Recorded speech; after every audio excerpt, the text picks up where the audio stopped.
Here. Yeah. So check. Can everyone hear me okay? Yeah, you sure? Okay.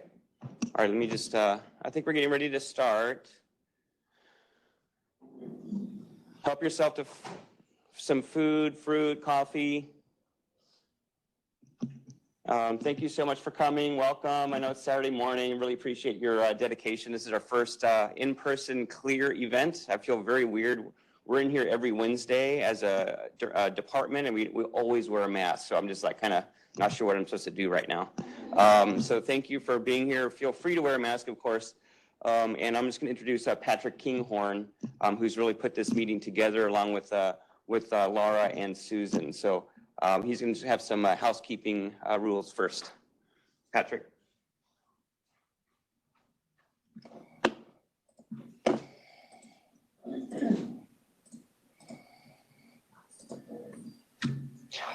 Okay, perfect. As he was saying, this is our first in-person option. It's also a hybrid meeting, so for everyone that's in person, know that there's, a whole group of people hovering over you and vice versa. So go ahead and bear with us. We're going to make sure that it's, or do our best to make sure it's a successful and engaging conference for both people that are here and both people that are online.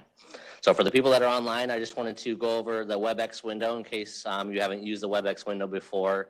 Primarily, you have a few functions that are going to be the main ones that you're going to want to look out for. The first being the mute and unmute audio button. As you can see on the bottom left, it has a microphone that should be red. Everyone is muted upon entry to eliminate background noise as we're going through the conference. There is a little camcorder button that also mutes and unmutes your video. You're welcome to have your video on or off. That's completely up to you. There is a participants tab, which opens up the participants that are in the conference. And there's also, lastly, and most importantly, the chat function. So for all of you online, if you're muted, it gets hard to ask questions. And so please utilize the chat function throughout the conversations. If you want to ask questions, we will be reviewing those and asking those if we have time. And if you do wish to speak your question, or when we get into the Q&A sessions and getting a little bit more less formal, please just put in the chat that you would like to speak, and we'll prompt you to unmute your microphone, and we'll go from there. Otherwise, I'm going to go ahead and actually get us started with the fun stuff.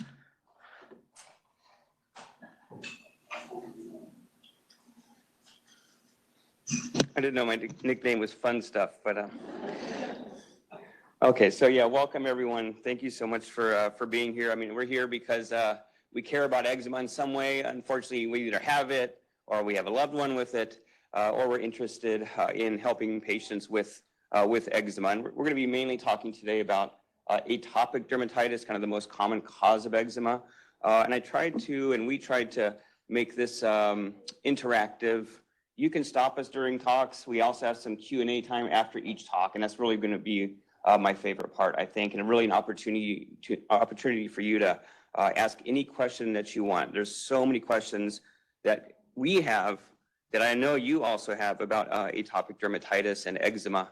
So let me just introduce our center first. So we haven't built a new building or anything. It's this it's kind of a virtual center that has a lot of different components, inspired by my mentors, John Hannafin, atopic dermatitis expert, and Francis Storrs, contact dermatitis and eczema expert. And we titled it the Clear Eczema Center, and each letter of clear stands for something. So clinical care, lifestyle, education, advocacy, so advocate for our patients, and then research. So these are the different components of this center, really inspired by my mentors who really, I still just remember that if there's any question about ethical dilemmas when you're with a patient, they both have always said, if you just put the patient first, and you put them in front of you, and always think about their needs first, decision making is quite simple. So the center is made up of these kind of leaders, including allergists and pediatric dermatologists, and administrators and researchers. I want to especially kind of point out Laura Clayton and Susan Tofty for really leading the content for today, and then as well as Patrick Kinghorn, who has basically organized this entire meeting. So they did put tons of work. I've been gone most of the time, and they've really done this all on their own. And so I just really appreciate their dedication and their efforts even beyond, the work hours, normal work hours.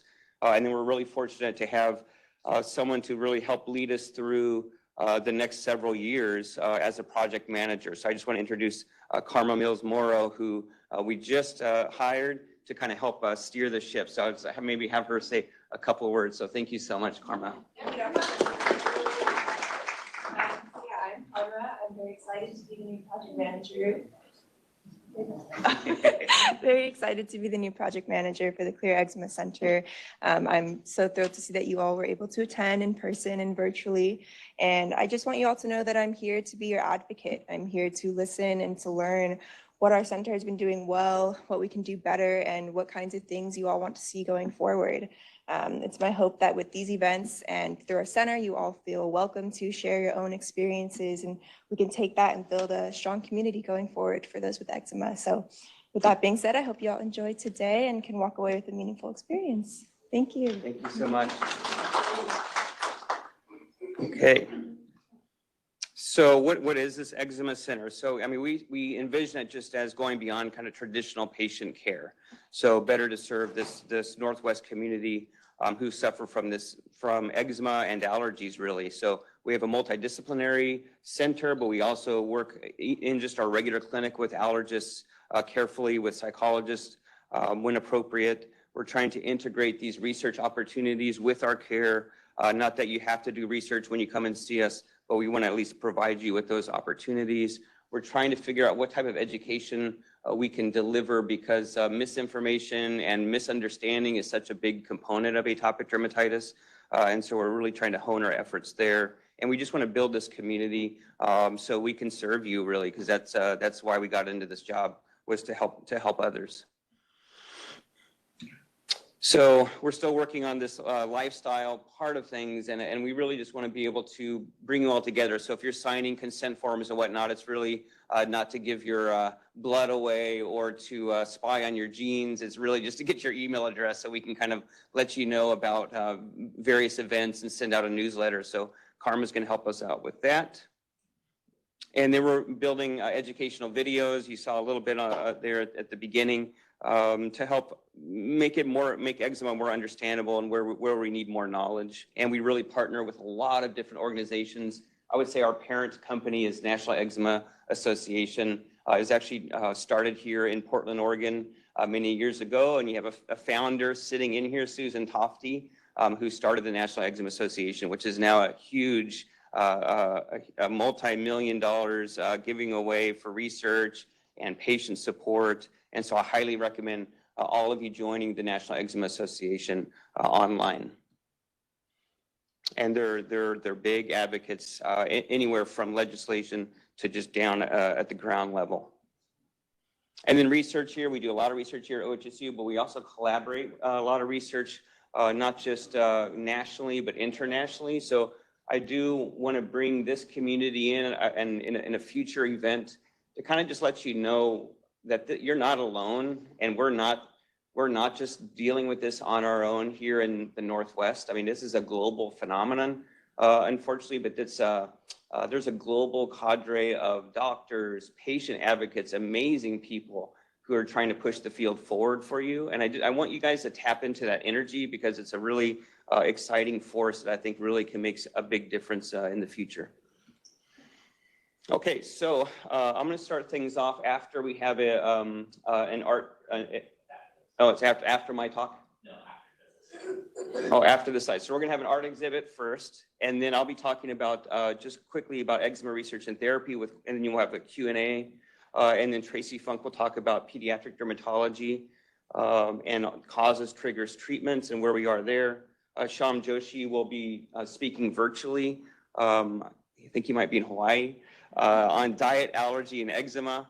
And then Peter Leo was kind enough, he's in Chicago, was kind enough to record a video about alternative therapy. So we know that patients are very interested in alternative therapy. And so I wanted to make sure that we integrated that into this day.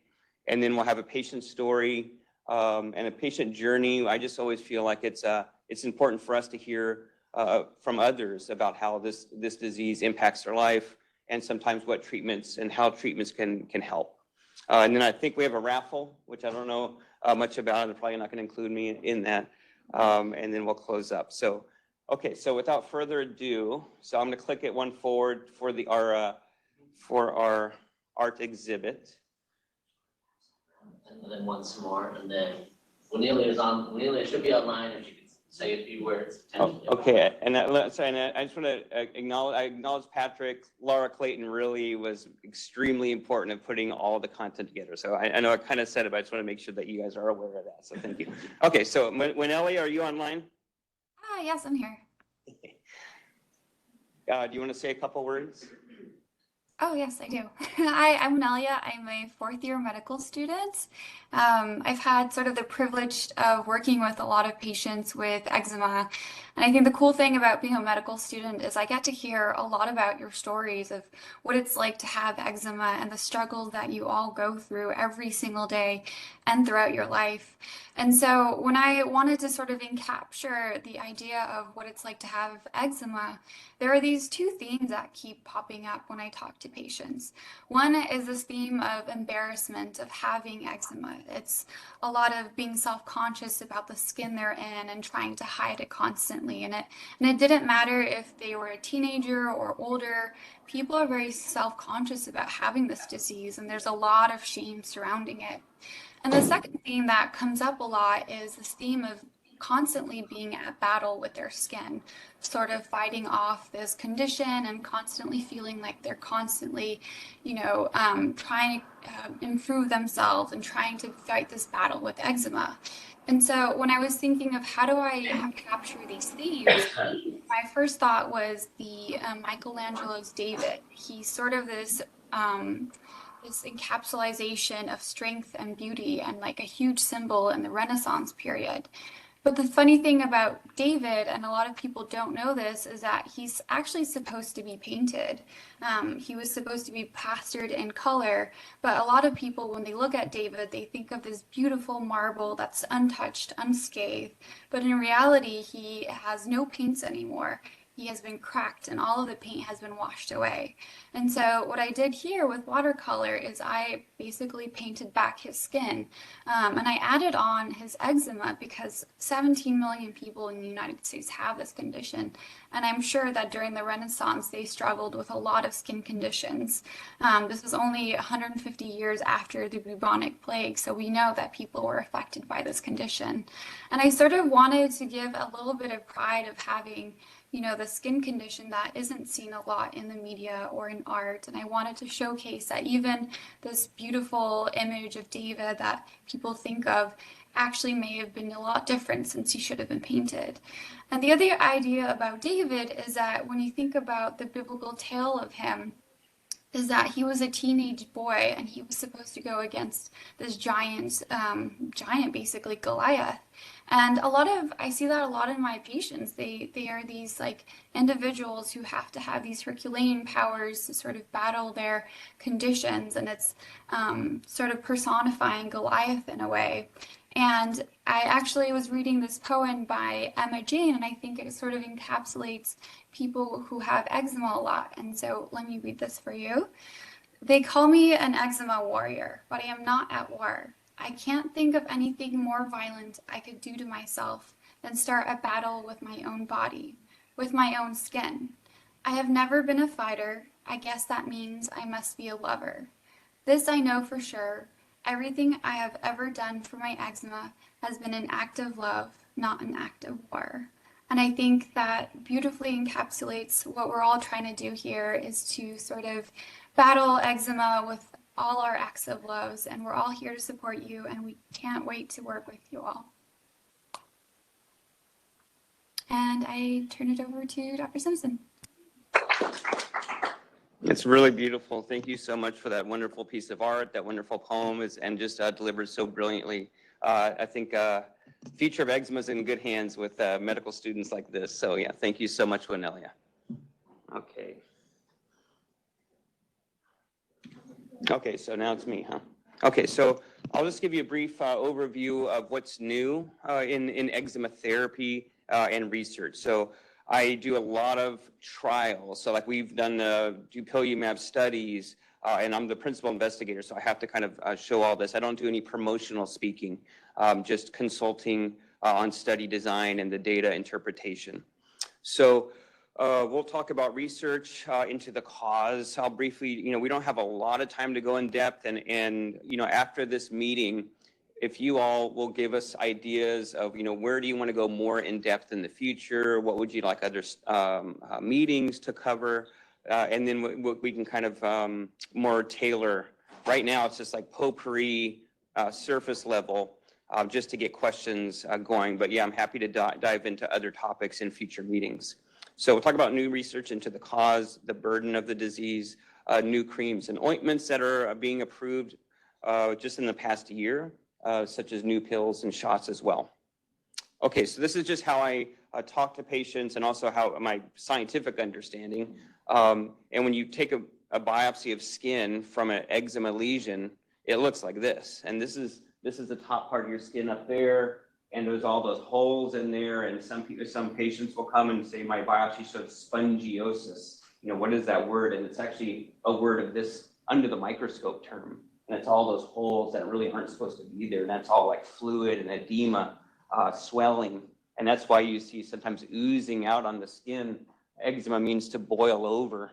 And that's kind of where it's coming from, is all that swelling. And it's really coming from all those immune cells. All these purple dots are immune cells. And that's your own immune system in the skin that aren't supposed to be there to this degree. And so you have inflammation, that abnormal immune response, and you have a skin barrier dysfunction or dry skin. And those just go hand in hand. And as scientists, we often argue, well, what's the most important thing? Is it the immune system or is it the skin barrier? And so we're doing studies trying to repair the skin barrier in babies to see if we can prevent eczema. So some of them some studies have been helpful, some studies have been negative, but this is kind of the current concept, I would say, in the scientific community of what the underlying cause of atopic dermatitis is. So that dry, leaky skin barrier, that overactive part of the immune system. But then there's definitely environmental considerations, because the prevalence of eczema was quite low 50 years ago or 75 years ago, and it's increasing. We consider this a genetically driven disease because the concordance between two twins, identical twins, is about 75%. But that doesn't explain an increase in prevalence over the last 50 years. That you can't change your genetics in a population that fast. So there's environmental factors for sure. And we don't know what they are. We know some of them, just as last year, wildfires, for example, and climate change potentially can impact allergy, eczema. And so one example is like wildfires. So there was a real increase in eczema visits to the physician during the California wildfires that then dropped once those kind of went away. So you can see that impact of the environment. But pets and pollution and urban living and Western diet can all contribute. Often once you kind of let the horse out of the barn, meaning eczema has started, I don't tell my patients, well, just go move to Madras or Hawaii, and those fortunate people like Dr. Joshi.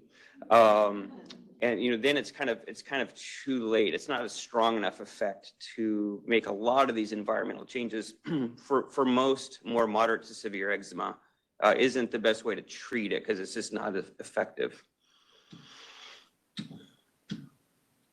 And then Staph aureus and infection, and the most important gene, just for those out there who are really interested, is filaggrin is the name of the gene. It's FLG is actually the actual name of the gene. And that's an important skin barrier gene. Okay, so then what about the immune system? As I'm doing more of these skin barrier studies, and more of these skin barrier studies are kind of failing in the global community, not all of them. We're understanding that immune system drive, that fire inside that Goliath that we're battling, is a type of inflammation called type 2 inflammation. And so when people say, oh, I want to treat the underlying cause of the disease, if I had to pick one thing, this is the underlying cause of the disease. And there are genetic determinants of why you make type 2 inflammation in your body. And this is just my bias or my hypothesis, but I think that arm of your immune system fights parasites. And I think the reason probably why we still have this arm of the immune system that's so hyperactive is that it probably gave you some type of survival advantage a long time ago.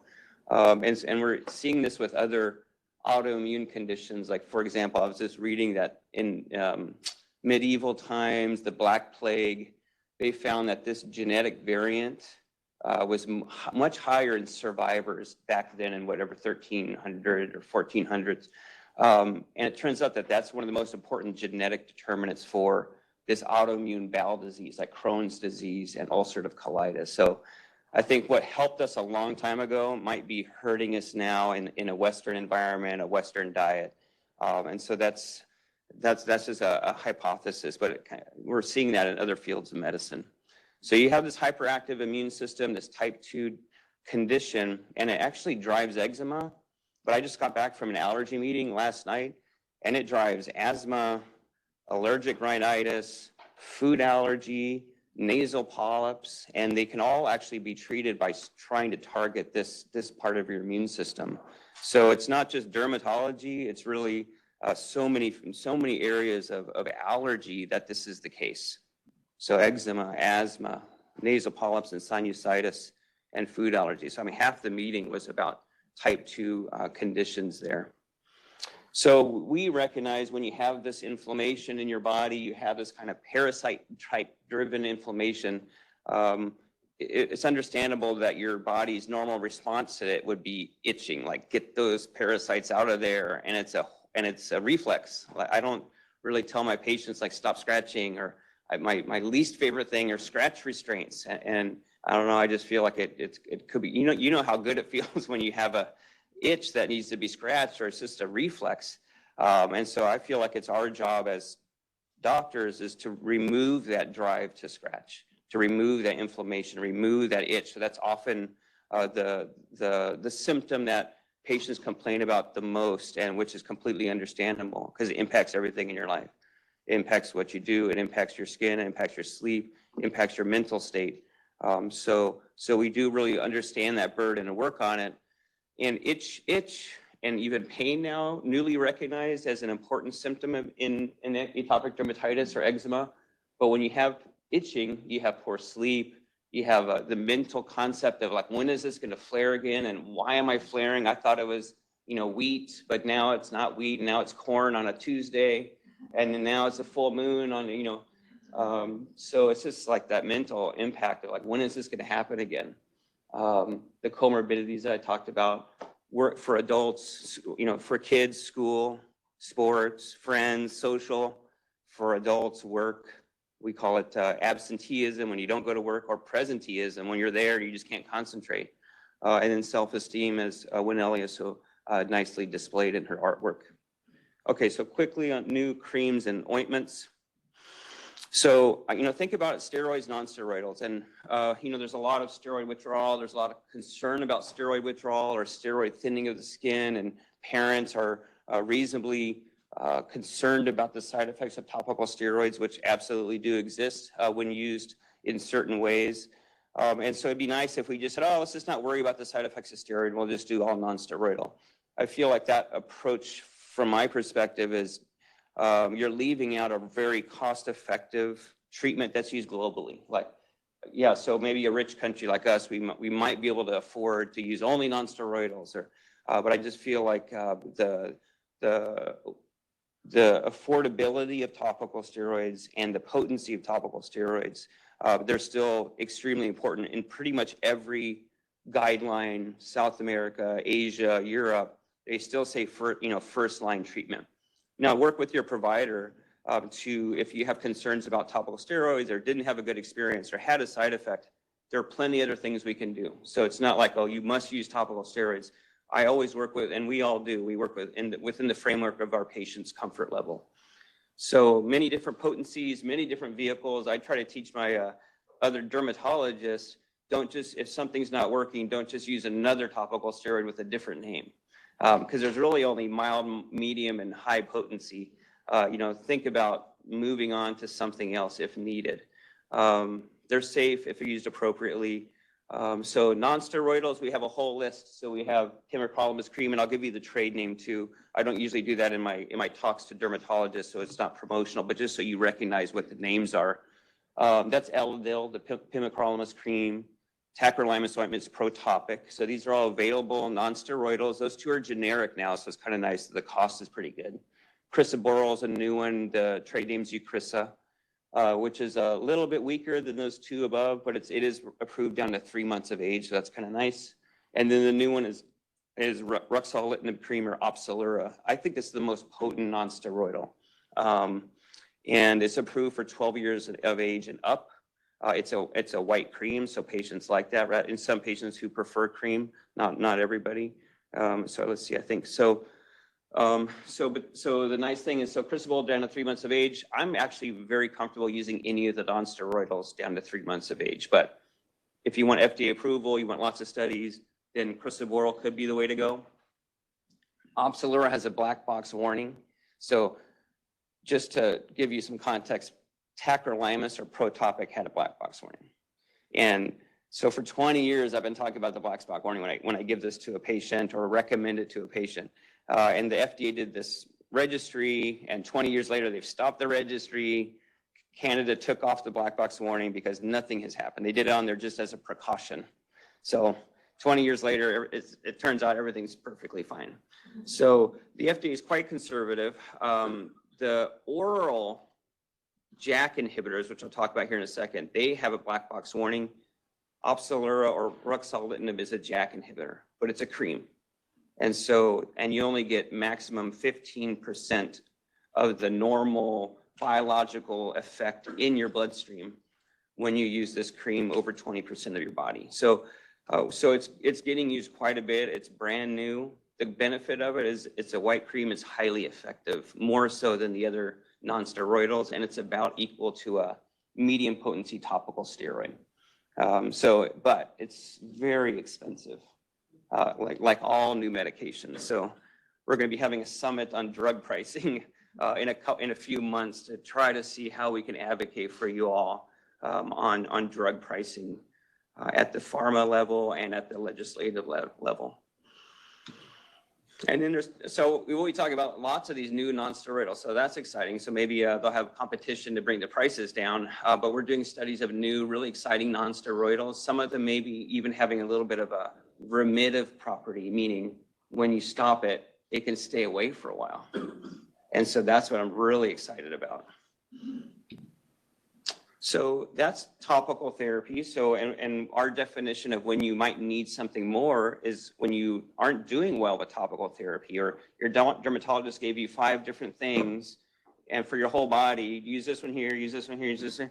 It's like, that's not feasible or sustainable for your whole life or the next 10 years. Talk to your provider if appropriate, are there other options? And so when topicals aren't enough, this is kind of how we see the next step. And biologics are shots. They're targeted. JAK inhibitors are pills. Those are brand new, just were approved this year or last year. There's the traditional immunosuppressants I'm not going to talk about much. I'm happy to answer questions about any of these. I just want to kind of get us all on the same page. And then phototherapy, where you go into a doctor's office for ultraviolet B therapy. So I'll just tell you about dupilumab is the new shots, a targeted first FDA approved therapy, but it blocks that type 2 inflammation. That's how it works. And so interestingly, it's a shot every 2 weeks. It's very expensive, but it treats eczema, but it also treats asthma, sinusitis, and food allergy. And also, we just learned at this meeting yesterday, eosinophilic esophagitis, which is a rare condition that you get, that some patients with atopic dermatitis get. So that's been the first approved treatment ever for eosinophilic esophagitis, a real devastating condition in children. So Dupixent or dupilumab just got approved down to 6 months of age. It helps with itch. It helps with the signs of the condition. It helps with sleep. Any impact of atopic dermatitis on your life, like you can measure it, that it gets better. It decreases skin infections. So unlike a lot of these medicines, especially our traditional ones, it actually wakes your immune system up. your vaccine responses are actually better on dupilumab than if you're off. They actually looked at it to try to prevent COVID ICU admissions, even in patients without eczema, and it helped. It reduced the severity of COVID because COVID deaths happen from lots of inflammation. So it decreases skin infections. We just worked with the NIH and looked at Staph aureus, a bacteria that we carry on our skin. 100% of our patients that we looked at with atopic dermatitis, moderate to severe, had staph colonization. 3 days after dupilumab, it reduced to close to 0.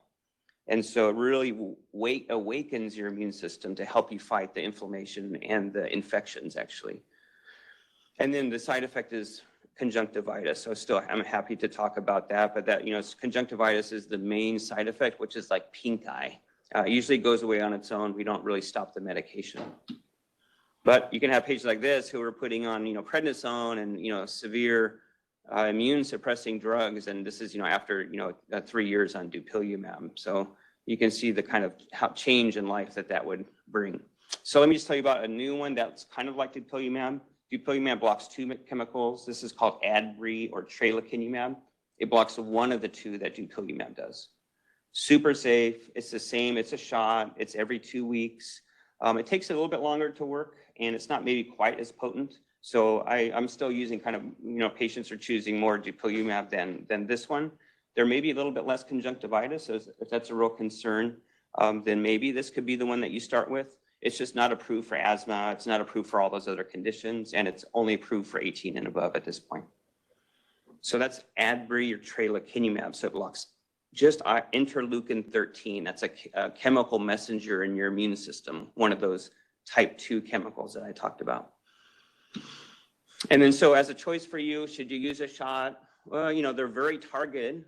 They're very safe. We have long-term data, 500,000 people for 5 years. No lab monitoring. You don't need any blood work. Are you better about giving yourself a shot every 2 weeks or taking a pill every day? I think you'll have to ask yourself that question. And you can use it during breastfeeding, unlike the pills. Cons, you have to give yourself a shot. You can't just start and stop it too much. Like, I think I'm only gonna have this for 3 months, doc. I don't know if I would do this one. Not everyone gets 100% clear. You could develop immunity to it. We haven't been seeing it much, and it's expensive like all these new medications. So I'll just finish up with JAK inhibitors. So that's the shots. 2 of them right now approved. So JAK inhibitors. So this is gonna be a little bit challenging to explain. That's your cell. That's your membrane of the cell at the top. Any cell.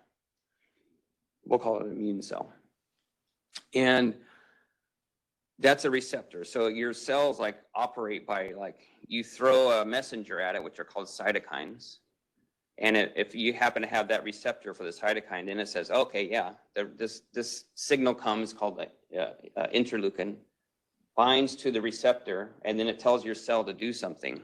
Turn it on, turn it off, turn this gene on, this program on. And your immune system works that way. So you have all these immune cytokines. So the 2 cytokines we just talked about was interleukin-13 and interleukin-4. Those are the 2 that dupilumab block. So, scientists are smart, usually. And they found out, well, what is that receptor use? How does it tell the cell to do something?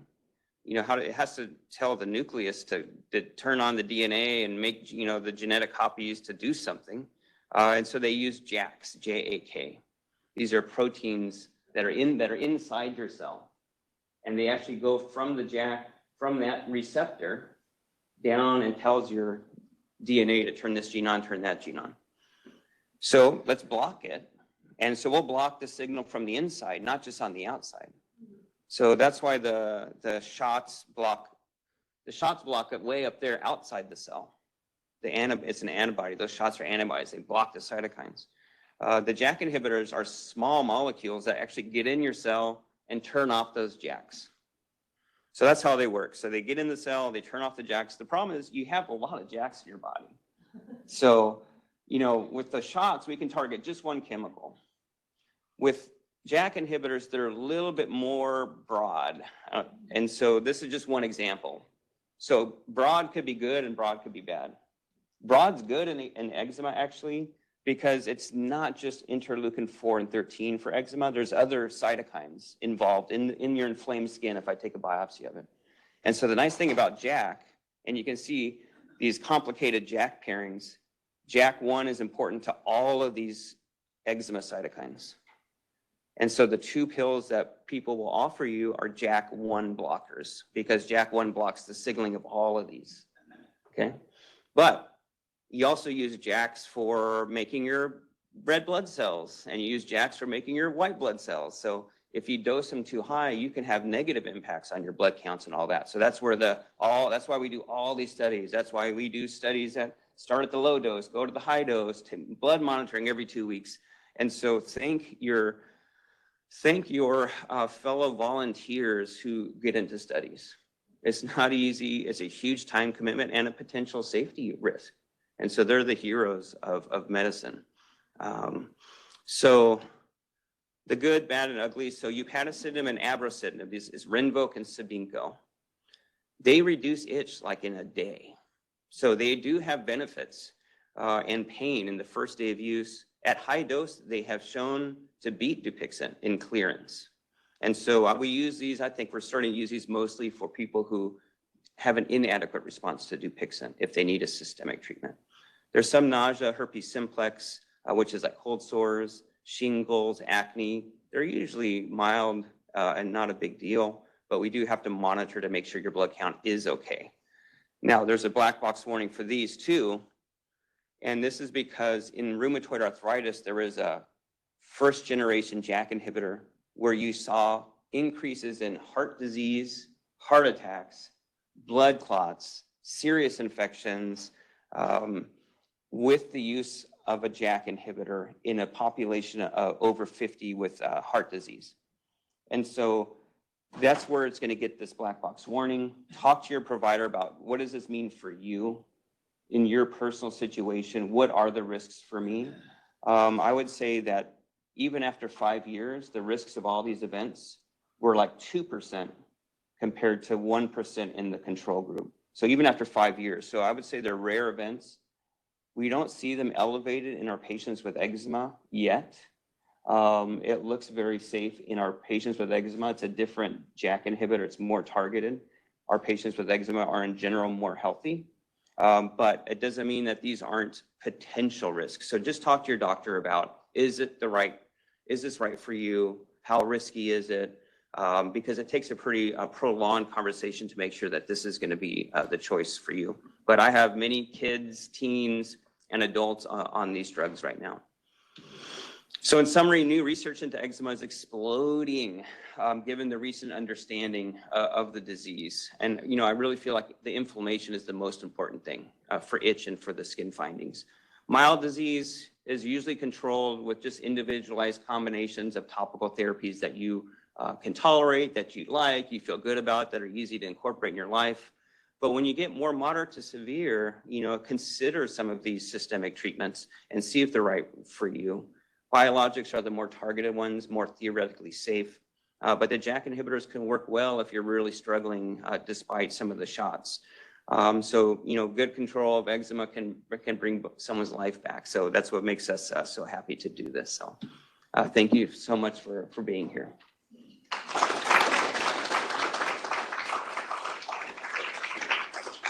Okay, so we have a few minutes for questions. Okay, so any questions from the audience? I think we have questions that were submitted online. Any questions about the topicals, the non-steroidals, the costs, the shots, anything, side effects? Yeah. 2 questions. Can you use the topicals and the orals together? Yes. Okay. And second of all, is there a limit to how long you can take a JAK inhibitor? Or has that been studied yet? It has not been studied. So there's been about 3,000 patients with eczema for 2 years so far. And the incidence rates of the side effects seem to drop consistently as you go. That study with the first generation JAK was 5 years, but usually, and that was the rheumatoid arthritis group. But they're on, when a rheumatologist starts a JAK inhibitor, they're on it for decades. It's a good question though, because if we are worried about long-term side effects, right? These unknowns, is it going to give me cancer because it's slightly immune suppressing? The amount of development that's going on in atopic dermatitis, there will be other drugs coming. And so potentially one could see a JAK as a temporary fix until new things are developed.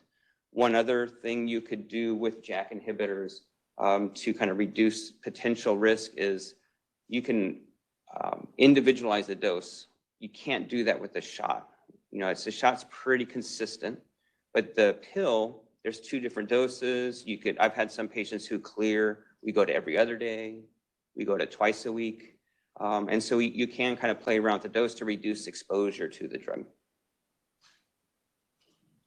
We had one question from online that asked it, is tack cream safe for use on face? Is that tacrolimus or triamcinolone? I'm assuming tacrolimus. I will elaborate if they. Oh, I guess I'll answer both. So triamcinolone, I'd say no, that's a steroid. I wouldn't use the medium potency on the face for you know, not long term for sure. Tacrolimus ointment is the non-steroidal, and it's perfectly safe on the face. So our ophthalmologists say, put it in your eye, and our mouth expert puts it in the mouth for years. So yeah, so it's safe. And then you had another question here in the audience. I didn't get your second question if you're. No, you did. Okay. Yeah, thank you. I have a question. So there's mild and moderate and severe. During a lifetime, can it change? Kind of like allergies? Or is it once you're moderate to severe, you're kind of there for life? I think it can change, especially in pediatrics and kids. So kids, the studies show a lot of them can grow out of the disease, at least for a period of time. Sometimes it's such a mystery. But no, once you have severe disease, that doesn't mean you're gonna have it forever. I think as an adult, if you have severe disease, it often means that you will stay severe for a long time. We don't know the natural course of kind of adult onset atopic dermatitis. In kids, we know a little bit more. Some people can grow out of it, but when you look at trajectories of the disease, some people start mild, it gets severe. Some are severe, it goes away. It's just like there's a lot of mystery still. But no, you're not always stuck with that, with what you got. Yeah, I'm very good with pain. I can handle a lot of things. What I couldn't handle is 24 hours a day, total itching. And in my life, as I got older, I'm 88 now, it just got worse and worse. And when I fell in love with this guy, when I put on Dupixent, and it's almost gone. And it's life-changing. So I'll clarify, he's in love with Dupixent, not his I'm trying to get him to go fishing. What's the association between eczema maybe as a child and rosacea, or eczema as a child, rosacea as an adult? Right. I'm not aware of a direct association between rosacea and eczema, other than topical steroids are a driver of rosacea. And so we do see rosacea-like side effects from topical steroid use, even if you're not using it on the face. And so you can get a little bit onto your hands. And so I have definitely seen nuance of rosacea from topical steroid use in adults. But that'd be the only connection I know. I don't know if anyone else is aware of a connection, but. I was thinking more the skin barrier I see. is affected as well. Right. Yeah, no, rosacea is an inflammatory condition that also has a barrier defect. So yeah, no, it's interesting. Can you use biologics if you're pregnant? That's a complicated question. The question is, can you use biologics if you're pregnant? It depends on which biologic, but for atopic dermatitis, the official answer is no. We've reported a case where we used it all the way through with a good pregnancy outcome. And you can pressure the company if you just ask them, give me all your data on pregnancy, and but the FDA says don't use it during pregnancy. I just got back from the allergy conference, and they all treat through pregnancy with dupilumab. like all the way. And it's because they have data to show that poorly controlled asthma, they use it for asthma mostly, has negative consequences on the baby. And so they, and the mechanism and we're not expecting it to have any problems for a child. It just hasn't been studied. And so dermatologists usually stop it because we just don't know. Allergists keep it because they know poorly controlled asthma can be negative, so they weigh it like that. So I'm really interested in this issue. You can't transfer your antibodies until third trimester. So I have this conversation with my patients, let them know there's no data. Here, you won't get placental transfer to third trimester. So some people decide to treat with dupilumab all the way through. Some stop after the second trimester. Some stop no matter what, which is the most conservative thing until we have more information. Okay. All right. We'll have some more time for question and answer in the end. And for people online, we can compile your questions. If we don't get to them, I'll guilt trip Dr. Simpson to answer. All right, so I'm really excited to introduce a pediatric dermatology expert. So these are dermatologists who then do a full year of looking at just pediatrics. They have a lot of pediatric understanding. So thank you so much, Tracy, for being here and for helping with the meeting. All right, thank you so much for having me here. This has been such a great event for me already, so it's such a privilege to be here. I did just want to let you all know that we have 5 providers in pediatric dermatology at OHSU. That is really unique in Oregon. There are many states that don't have any pediatric dermatologists, so we have a really big crew here. We have a lot of people that care about dermatology in kids, so please, if your kids have eczema or anything else in the skin, come and see us. Today, of course, we're focusing on eczema, but we treat the full gamut. So I'm going to take a step back. This is going to be a lot less exciting than Dr. Simpson's presentation because he's talking about all the fun new medications, which we are excited about as well, but which I get to use a little less often because most of my patients are just starting out in eczema, and a lot of the patients are going to only need sort of minimal treatments compared to Dr. Simpson's patients who really, are using more of the newer medications. But 20% of kids have some degree of eczema. So it's really, really common in pediatric patients. Eczema comes, as Dr. Simpson mentioned, from the Greek word to boil or break out. And I think a lot of us can appreciate that that's certainly what it sort of looks like on the skin.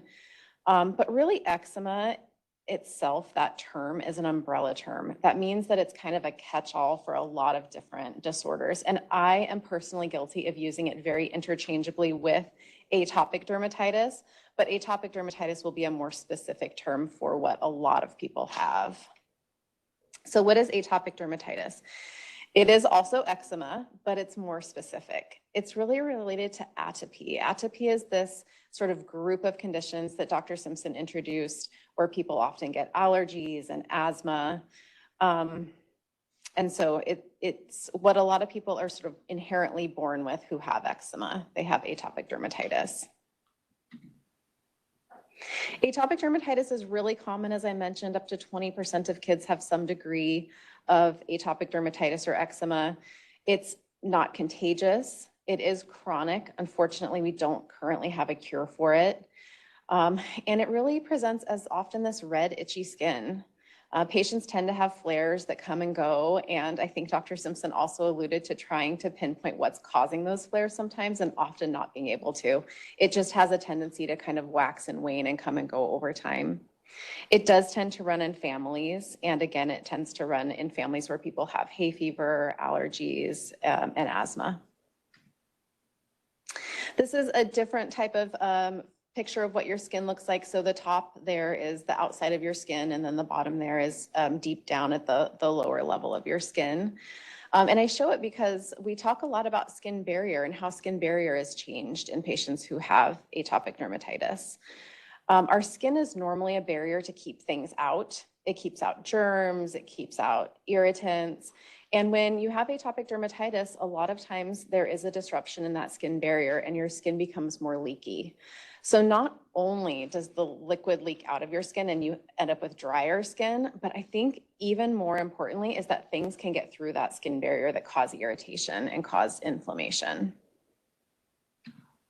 This is another picture just to kind of illustrate what we would consider unaffected skin and then affected skin. So you can see a healthy, strong skin barrier in that picture on your left. And it sort of looks like a brick wall. You've got nicely lined up bricks there with all the mortar in between, and it's really keeping out those allergens, it's keeping out infection, it's keeping the moisture in.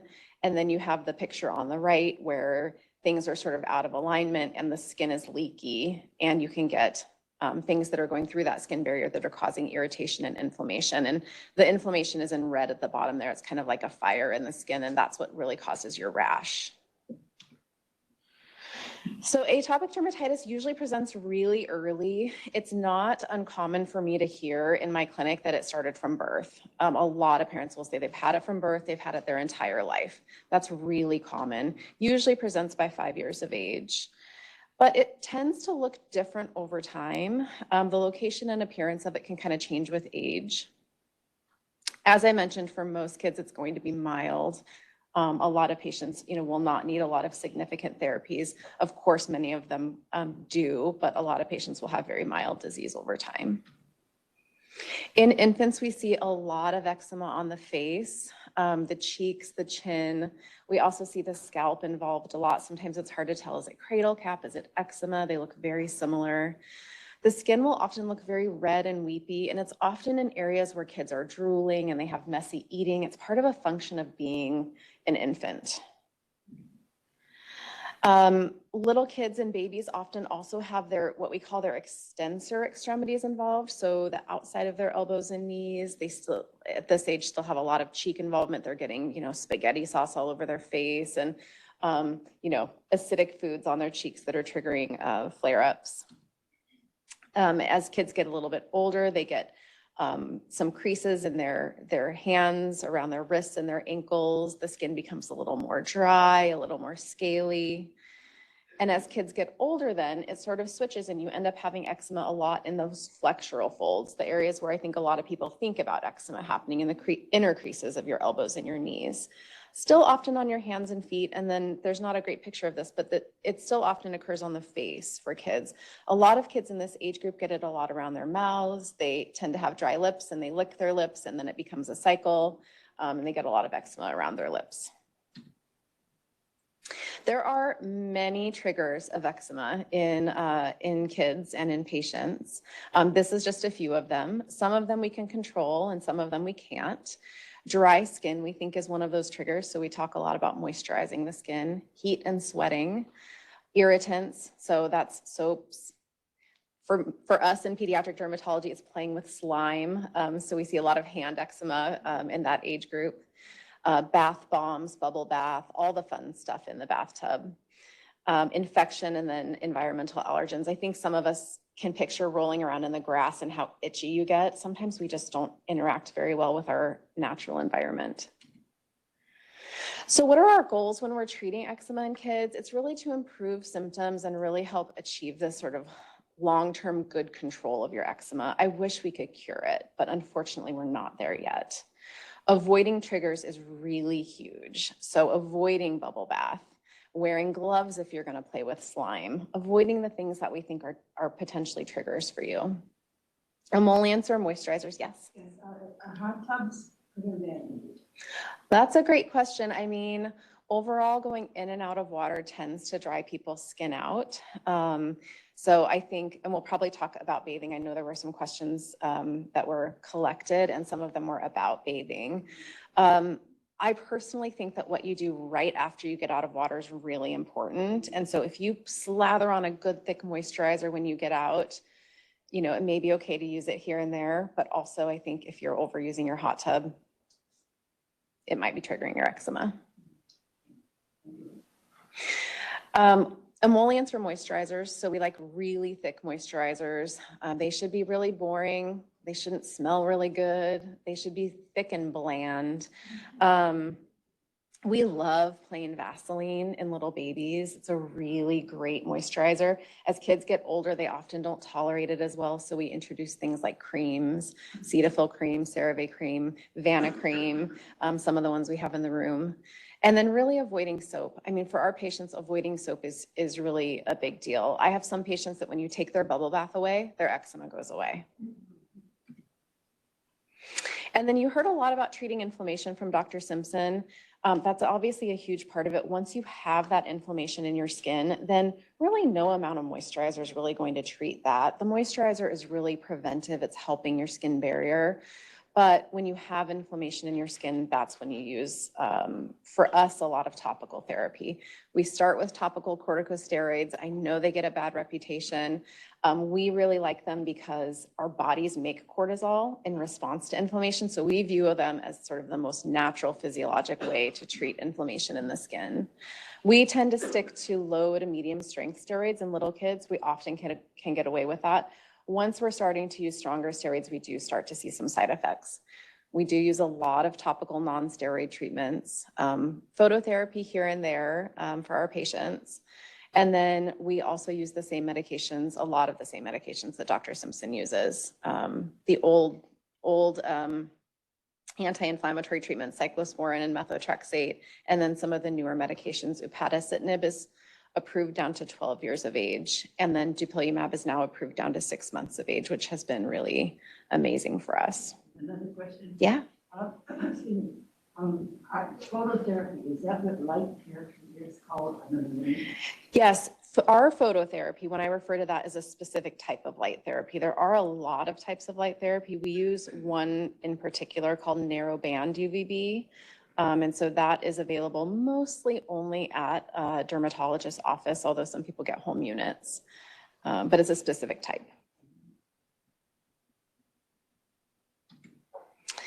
And then we have a lot of research going on, even in pediatric patients. We do a lot of studies at OHSU, and these include patients who are pediatric, and there are a lot of studies ongoing in atopic dermatitis. And that's all.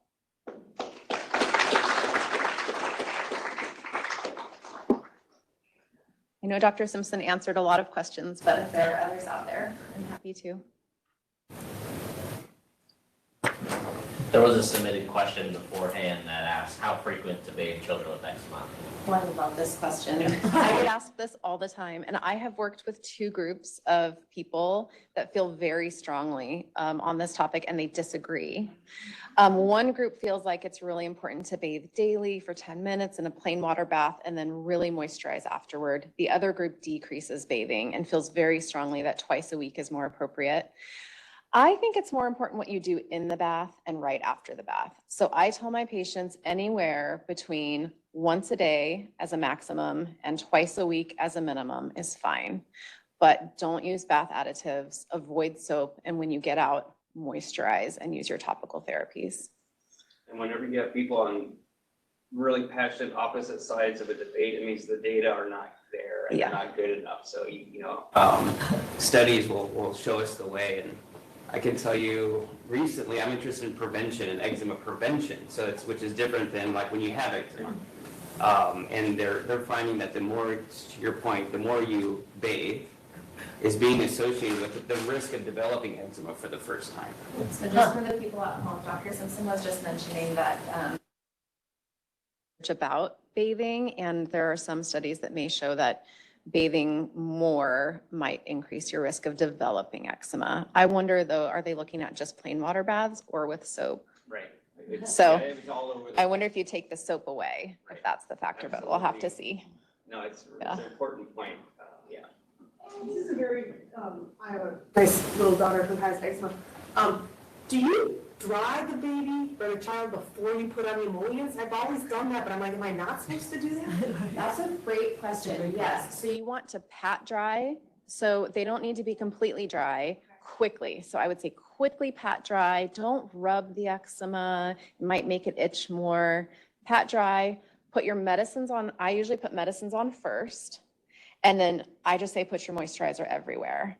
A lot of people will say, don't put your moisturizer over your medicine because then it might dilute it. But I have had small children recently. I mean, they're older now, but recently enough to remember how hard it is to put things on them.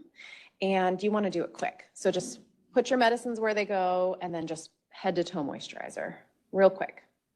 Yeah. Yes.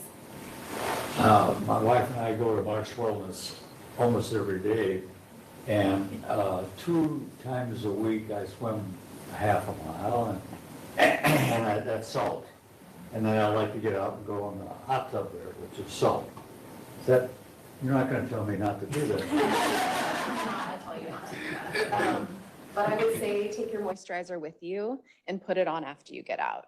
I see a lot of kids who swim, and one thing I tell them is it's too late to wait till you get home to put your moisturizer on. Take it with you to the pool. Try to rinse off if you're, you know, in a public swimming pool and have chlorine, or if you need to, you know, take a quick shower or something like that. Even if you don't rinse off, put your moisturizer on afterward. There was a submitted question that might be a difficult one, but it says, my son sleep itches, there's gotta be something we can do. I think the one of that is really just any suggestions for sleeping and itching and then sort of the effects that can have, especially on pediatric patients. This is one of the worst things that our patients face, is the problem with itching and the problem with sleep. And this is really a huge problem. Over 80% of people report sleep problems when they're flaring with their atopic dermatitis, and we really don't have great treatments for itch, minus now, I would say dupilumab is a good treatment for itch. But unfortunately, you know, for younger patients who aren't severe enough to be on dupilumab yet, itching is really hard to treat. So our goal really is to get their eczema under the best management that we can. Some people have used antihistamines in the past to help with itching, but in studies, they don't improve itch very much, and they may make people groggy and tired for school the next day, so they're not a great option. I usually recommend keeping the fingernails short, keeping the skin really greasy, trying to keep the eczema under really good control. And if we're not doing that, then we need to step up our therapy. Are there dietary interventions that have proven at all adequate or acceptable for atopic dermatitis? That's a really great question. The question was, are there any dietary changes that have been proven helpful for eczema? And I know Dr. Joshi is going to speak about allergy in a little bit. So I think, you know, I relate diet a lot more to the area of allergy, which certainly is related to atopic dermatitis. But for eczema itself, there really isn't any role in removing anything from the diet unless you have a food allergy. There's a question online that asks if Soothum's garments are effective with creams after baths. You know, I haven't personally used them a lot. They tend to be fairly expensive. You know, a lot of the garments that are made for the purpose of eczema. I think. Are they silk or what are they? That's a great question. I'm not sure actually what they're made of. I've felt them before and they feel nice and soft. I mean, they probably are very nice to wear, but I think that if you use just long sleeve cotton pajamas, or a loose fitting pajamas, it probably is similar. And I would hate to have anybody, you know, to spend a lot of money or feel like they need to. Plus kids grow out of them so fast. So I don't recommend them that often. Yeah. This is more of a comment, but one of the users said that they used to put socks on hands at night to prevent itching. Yes, my 10-year-old does, because he has eczema and he's a swimmer. And this time of year, he's swimming a lot and he gets really bad hand dermatitis. So we put Vaseline and socks on his hands at night and it works great. I don't know preventing itching in infants is hard. I think they probably can get their socks off, but I think it's great in terms of treating hand eczema. All right, thank you.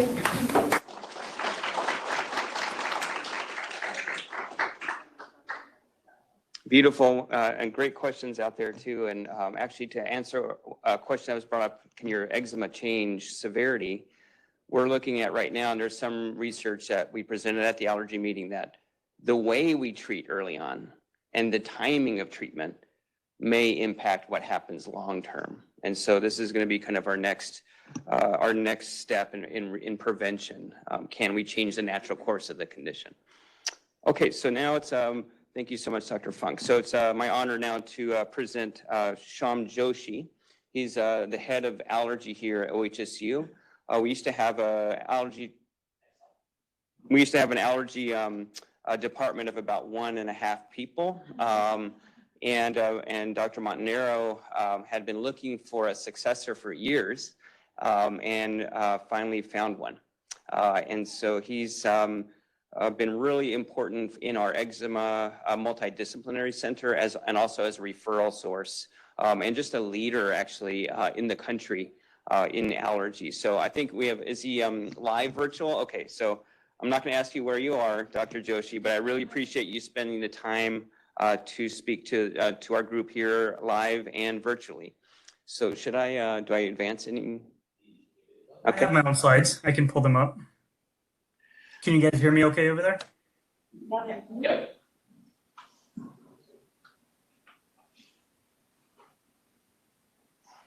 All right. And are you guys seeing the presentation? Yes. Excellent. So I am truly honored to be here today and be part of the Clear Eczema Center. As Dr. Simpson has multiple times referred, I am actually not in Hawaii right now, and I am in California, but I wish I could be there with you guys right now because I truly understand the importance of being there in person. But next year, I will make sure I am in town. So as Dr. Simpson had mentioned, I am the section chief of allergy here at OHSU, and we are a growing department. And so I have some kind of updates on our group a little bit later on, but right now I just want to concentrate on diet, allergy, and how complex this interaction is, unfortunately. There's no easy answer here. While I just want to comment up here, if you have your cell phone, you pull it out, just go to pollev.com/shamjoshi148. I do have a poll question just to kind of better understand where everybody is in this interaction between diet and eczema. And this will come up again later, so if you don't get it in your phone in time, it's totally fine. So my field of allergy is very, very, very closely tied with atopic dermatitis or eczema. And I'm sure many of you have seen similar graphs in the past. And what this is showing is the atopic march. And what we consider the atopic march includes eczema, seasonal or environmental allergies, asthma, and food allergies. And what we can see in some children that go through the entire atopic march is that this blue line at the beginning, they develop eczema at a very early age. And as Dr. Funk was saying, sometimes it feels like it happened right at birth. But soon after, food allergies can develop. And a little bit later, so around maybe 2-3 years of age, you can start seeing some asthma. And then environmental allergies typically take a few years to develop just because you have to have enough exposure in your life. And so around 4 to 5 or 6, or even a little bit later, we see an increase in environmental allergies.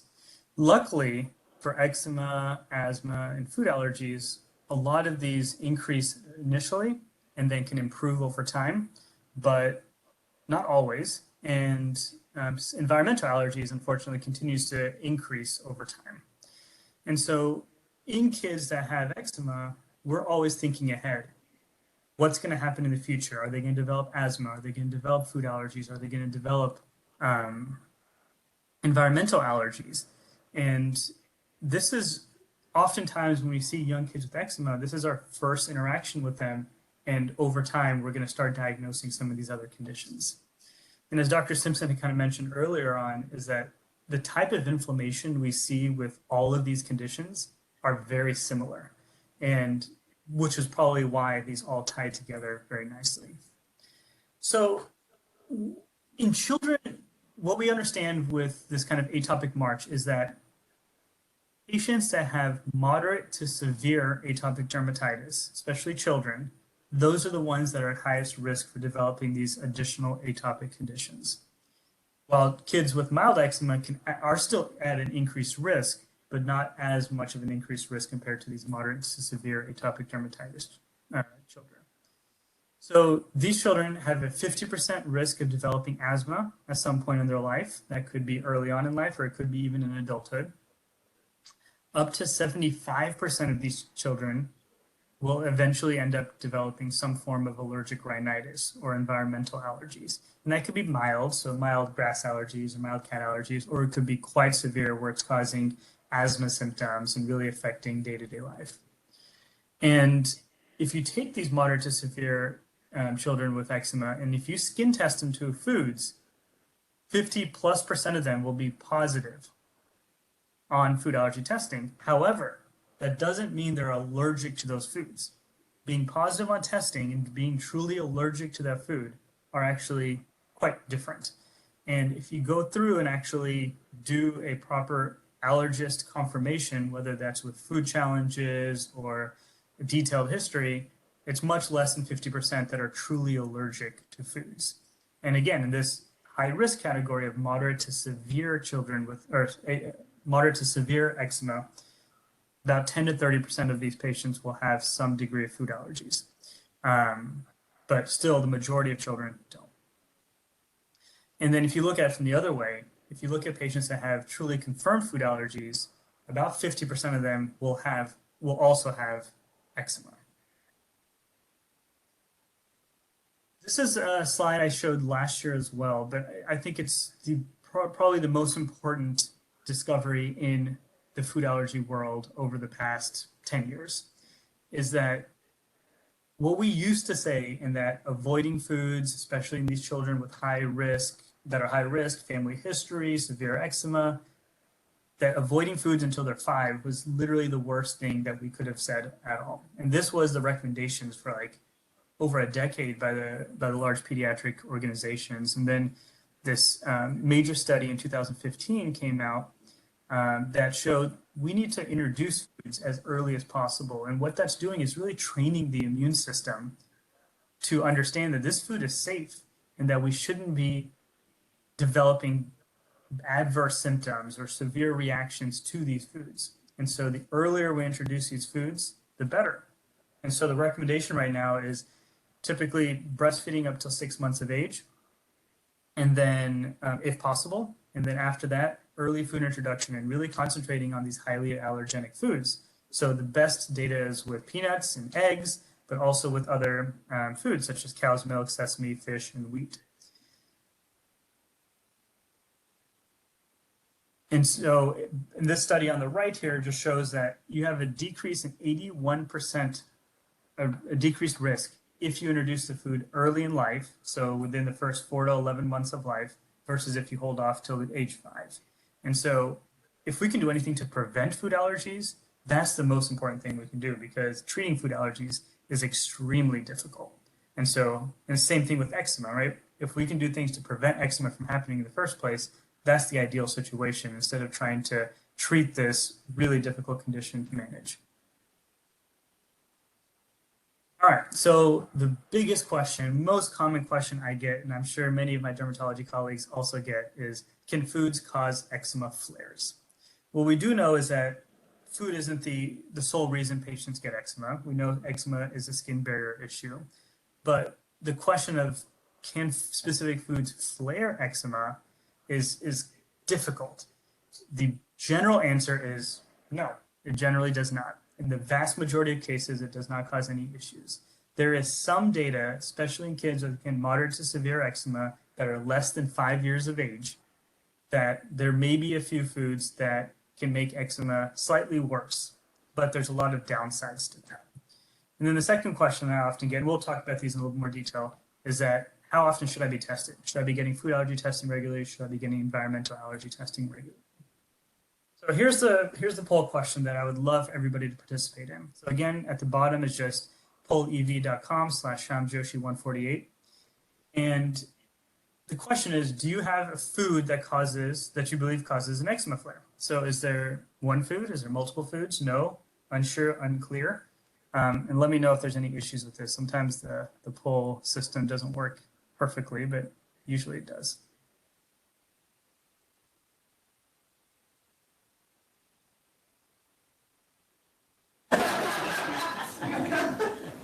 didn't bring my kids with me. I'm trying to stay on the phone and we're slow because we're old.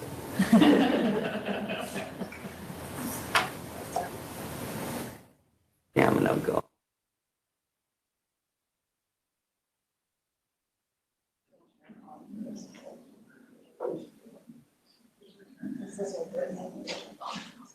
It says All the right, link. I'm assuming it's not working because it's not showing. So, everybody think about it and this information, but we'll move on. All right. So can they cause eczema flares? The short answer is unlikely, but they could. How often should we be tested? So we can do skin testing in these situations. I have done it probably once in my entire career because generally it's not recommended. So there's different types of allergy testing we can do, right? We can do skin prick testing, we can do blood testing. Both have kind of advantages, disadvantages, but regardless of which one you use, there is a very, very, very high risk of false positives in patients with eczema. And what that means is you do the testing and you end up with results that are incorrectly positive, and they're not actually allergic to these foods. And what that can cause is it can cause a lot of stress, a lot of anxiety, a lot of food avoidance and concern that is unnecessary and not really indicated. And so we do not love doing testing unless a patient has a history that's truly consistent with a severe classic food allergy like hives, like anaphylaxis, wheezing, difficulty breathing. And if it's purely just eczema, we understand that this testing isn't very good. We also can't perform it on skin that has eczema on it. And so, especially in kids that have significant moderate severe eczema that's covering their back and their arms, there's not really great area to do this type of testing. And we also know there's not really good correlation between positive test results and food-related eczema flares. And so even if the results come back positive, if you eliminate those foods, that doesn't necessarily improve the eczema for both kids and adults. And there are significant risks for food elimination. Yes, there may be one kid out of 100 that if they eliminate eggs, their eczema gets slightly better. But the downsides are huge. First is nutritional deficiency. I can't tell you how many kids I've seen that have had this kind of panel testing done where they've tested 50 foods and half of them come back positive and their diet is so restricted that they come in with malnutrition. I've admitted kids to the hospital because they're so malnourished because of these false positive allergy test results. It can affect growth and development, social isolation. This is big. Just as you see in eczema, oftentimes if you have food allergies, you can't sit at the same table as your friends. You often can't go to certain camps because they feed the kids and you can't, and you just can't sit in the same areas. And so having these false labels of food allergies can cause a lot of harm in social interaction. The biggest concern that I have is, let's say a child has moderate eczema and we believe that eggs may be triggering it. The big concern is, okay, we can eliminate eggs, which may slightly improve the eczema, maybe. But if you eliminate eggs from the diet, that significantly increases the risk for developing a severe allergy to eggs. Just like I said earlier, early food introduction reduces risk of allergy. Avoiding foods increases the risk of allergies.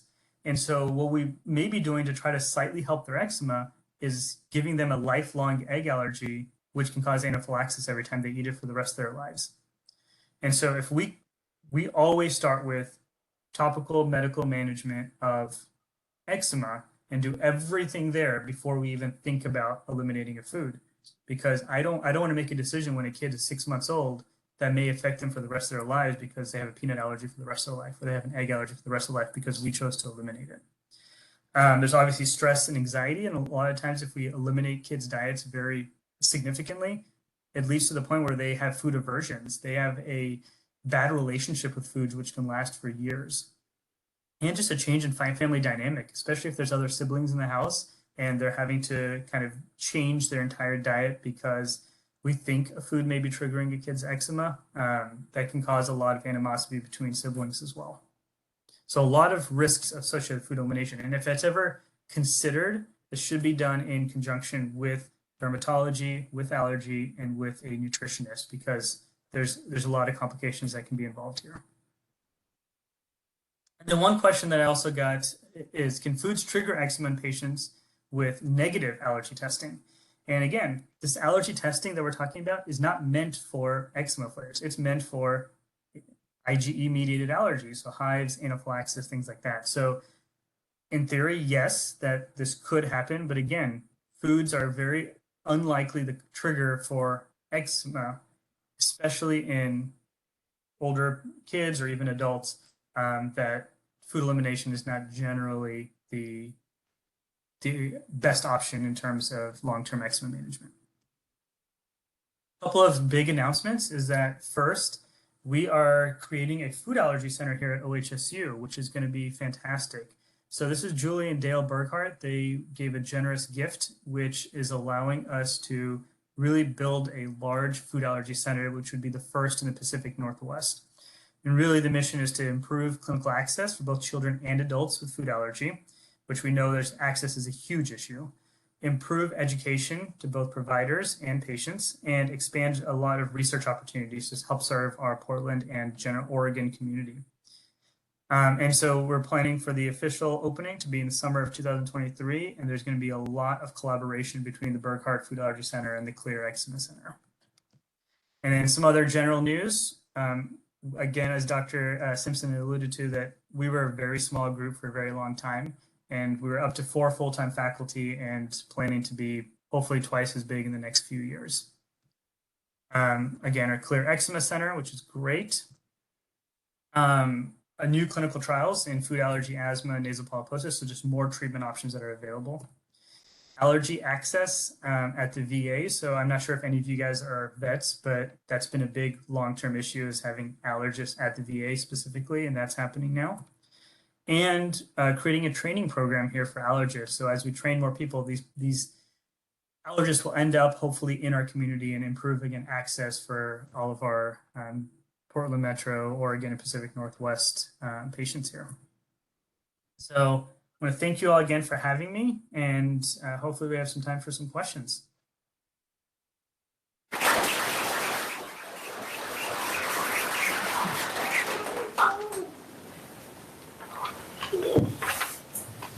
have a question. If you are allergic to or reacting to eggs, do people tend to react to egg whites or egg yolks or both? Great question. Great question. So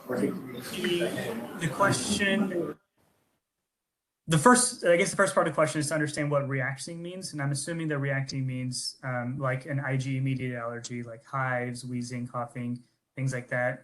If it's related to eczema, it's a little bit less clear. But in general, what we think of the allergenic part of eggs is the egg white and not the egg yolk. However, it is almost impossible to completely separate those two out. So like mayonnaise is pretty much egg yolk, but can have a few egg white proteins in it as well. So in general, if a kid or adult has a adverse reaction to eggs, we generally say just avoid all egg parts because it's so hard to really separate those two.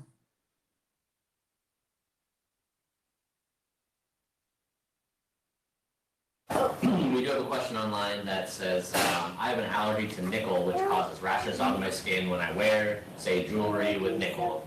I've read a lot of research that shows nickel is in food. Have you done any research on nickel allergy / food / eczema reaction? Yeah, it's a great question. Generally, when we think of nickel allergies, we think of it as a contact dermatitis. And so direct contact of the skin with nickel causes the reactions. And that's a very, very common complaint we see in general. Systemic contact dermatitis is a condition that has been reported in literature. It is very rare. And the amount of nickel that we actually see in any of these food products or anything else that could be ingested is so small and the way that it's processed and digested in the body, that it's very unlikely to lead to any type of systemic skin reaction. And so generally, I do not recommend kind of low nickel diets. There's not great data there. And so in theory, there is maybe it could happen, but very extremely unlikely. Question here. Can stress and eczema activate, can stress and anxiety activate eczema? Did you hear that, Dr. Zoshi? Yes. And the short answer is absolutely. Any kind of stress on the body, whether it is physical stress, like you get sick, you have an illness that can absolutely flare eczema, but also emotional stress can lead to worsening eczema. And that's not just true for eczema as well. Like that's the same thing for asthma. Anything that stresses the body, activates the inflammatory system, can absolutely flare any of these underlying atopic conditions.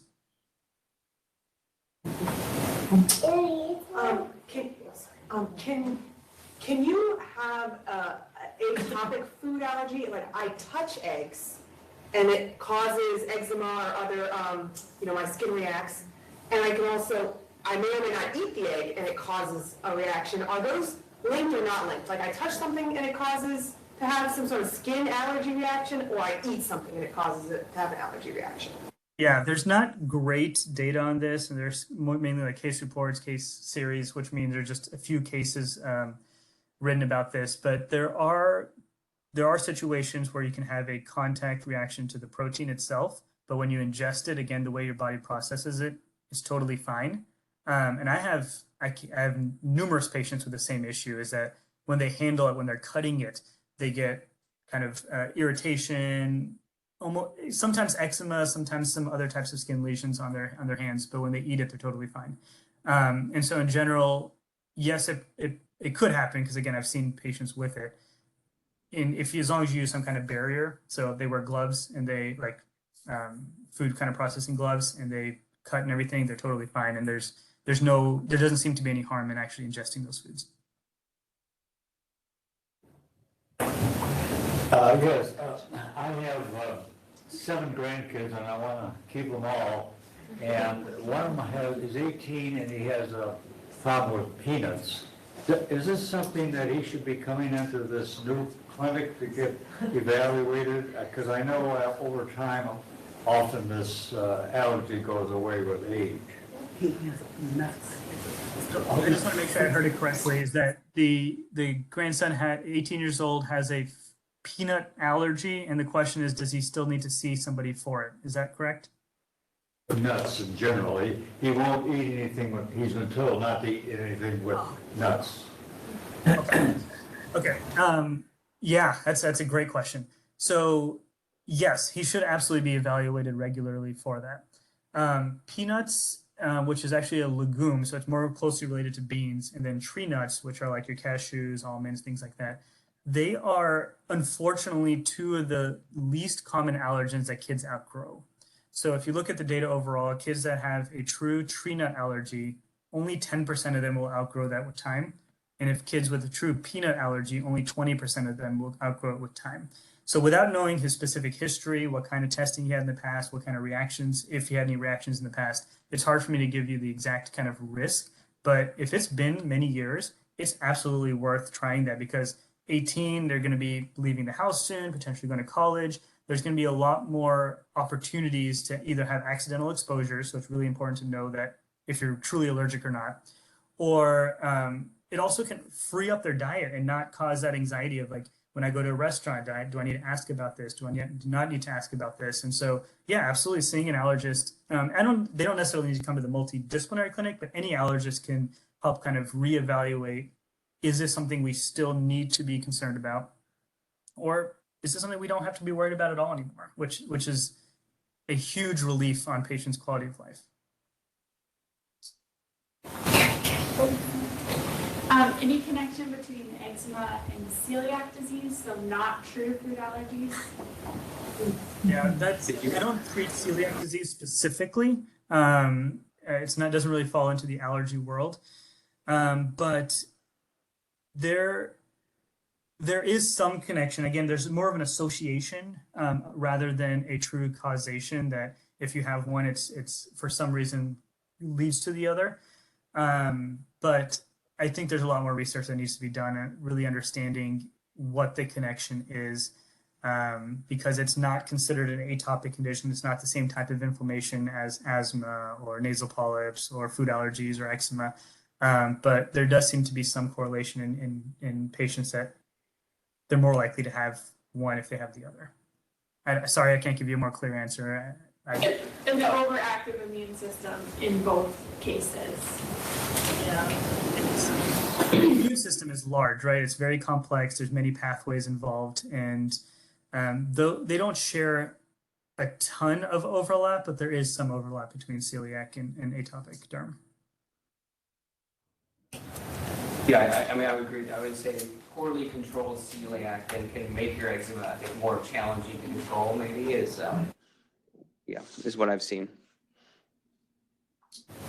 Yes. Are we seeing food allergies run in family as well? I know when we have like a parent that's allergic to penicillin, it's not a food, but we often try to avoid giving it to the child as well.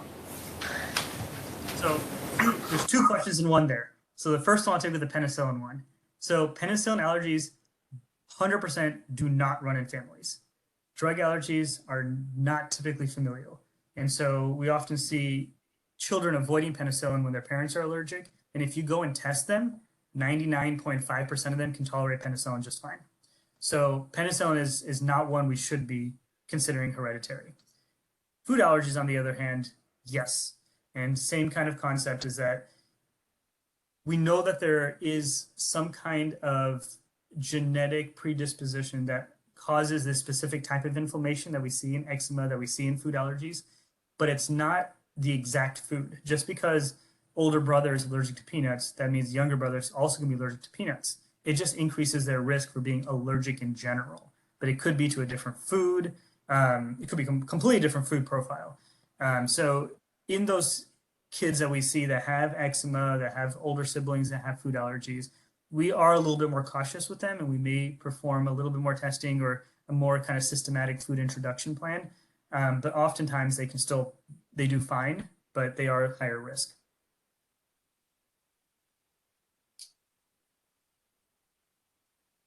Dr. Joshi, can you tell us about Camp Blue Spruce? Oh, yes, absolutely. Camp Blue Spruce is a fantastic program that's based here out of the Portland metro area. And it was started by a mother of a kid with food allergies. And so what Camp Blue Spruce's target is it's a 1-week camp that's typically in the summer. And they also have some activities that happen throughout the year, but they're meant for kids with food allergies. And a lot of these kids with food allergies, especially 15, 20 years ago, they could never go to camp. They could never go to an overnight camp because of sometimes the camp's like, we can't accommodate for that. Also, a lot of parents are hesitant because we don't want to send our kid off and have a reaction and not be there to help them. And so this is a fantastic program that they avoid all these major food allergens, but the entire camp is filled with kids with food allergies as well as celiac disease. And the nurses there that are always available, they pay very close attention to different types of food allergies and how we can make that work for everybody that's involved. And it's been a fantastic experience for everybody that's attended. And so if you want more information there, you can go to just Google Camp Blue Spruce. But it's right here out of Oregon, really close by. And they're doing some really fantastic things to connect a lot of kids and improve quality of life for kids and both their guardians. Great. Well, thank you so much. I think we can ask you questions all morning, but I really appreciate you taking the time out of your day to help us, Dr. Joshi. Thank you. Absolutely. Thank you for having me. And visit our Blue Spruce in the back. We need to get some of those that information for our clinic in atopic dermatitis for sure. Yeah, good. My medical assistant Bree has already taken some. Okay, so next going to our video, correct? So this is a colleague of mine, Peter Leo. He's a dermatologist. He practices in Chicago, and he's a licensed acupuncturist and kind of has a more integrative approach to atopic dermatitis. So he's going to talk to us about integration with more natural medicine.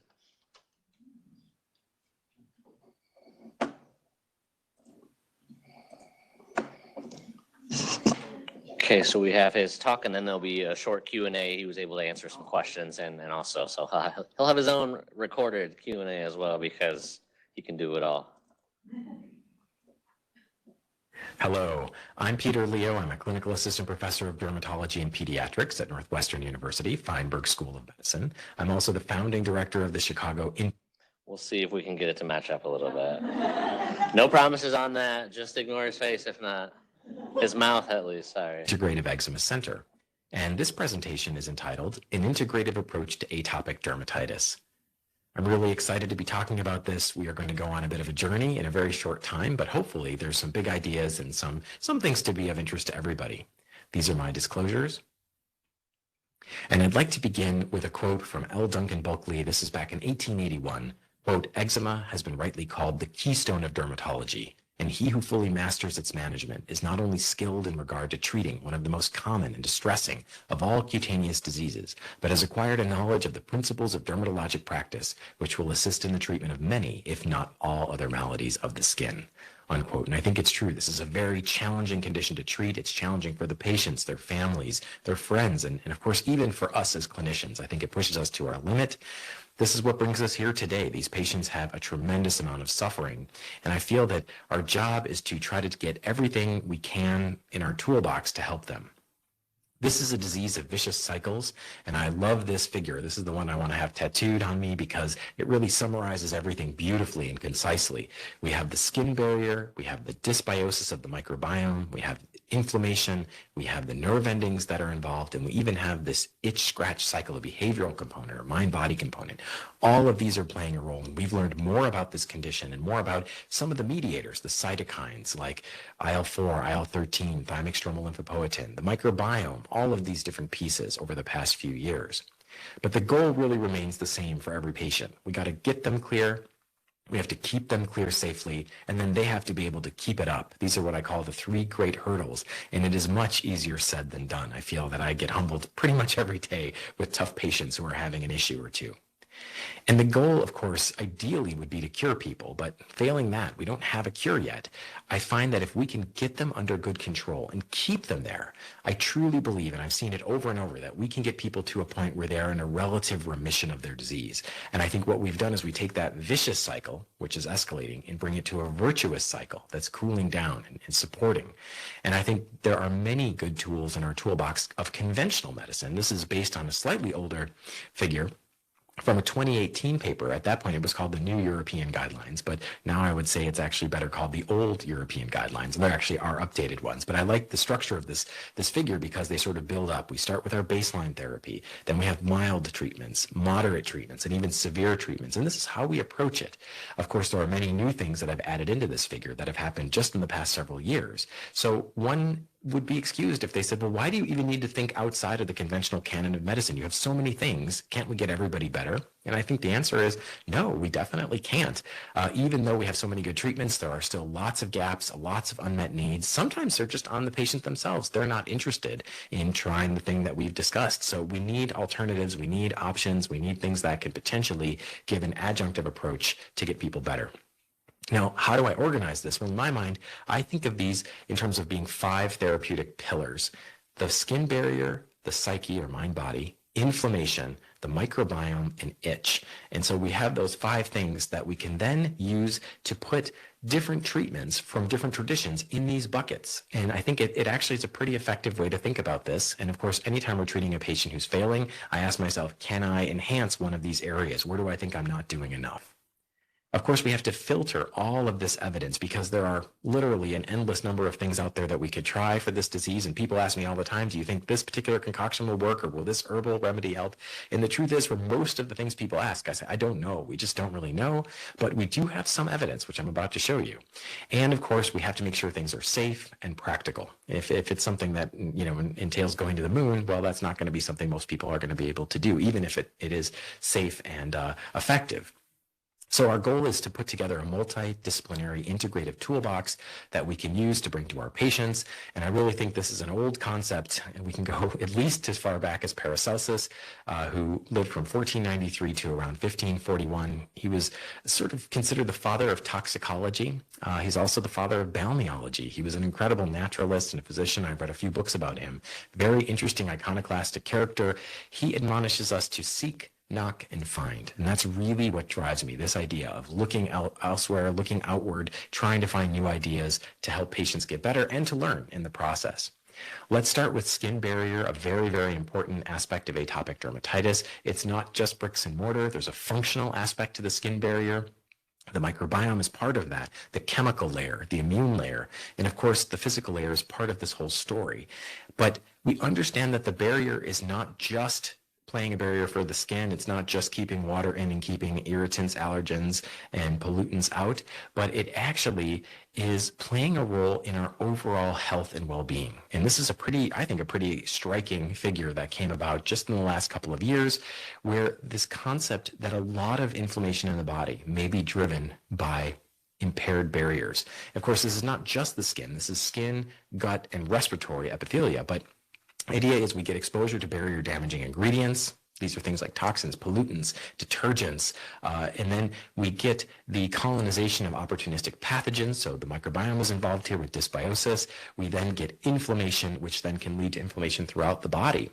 And of course, we understand that when the skin barrier is damaged, one thing that I think is pretty convincing now is that many food allergies actually happen. They become sensitized through their skin, so so-called epicutaneous or transcutaneous sensitization. The food proteins get into the skin in an abnormal way instead of going through the GI tract where we become desensitized or tolerant to these things.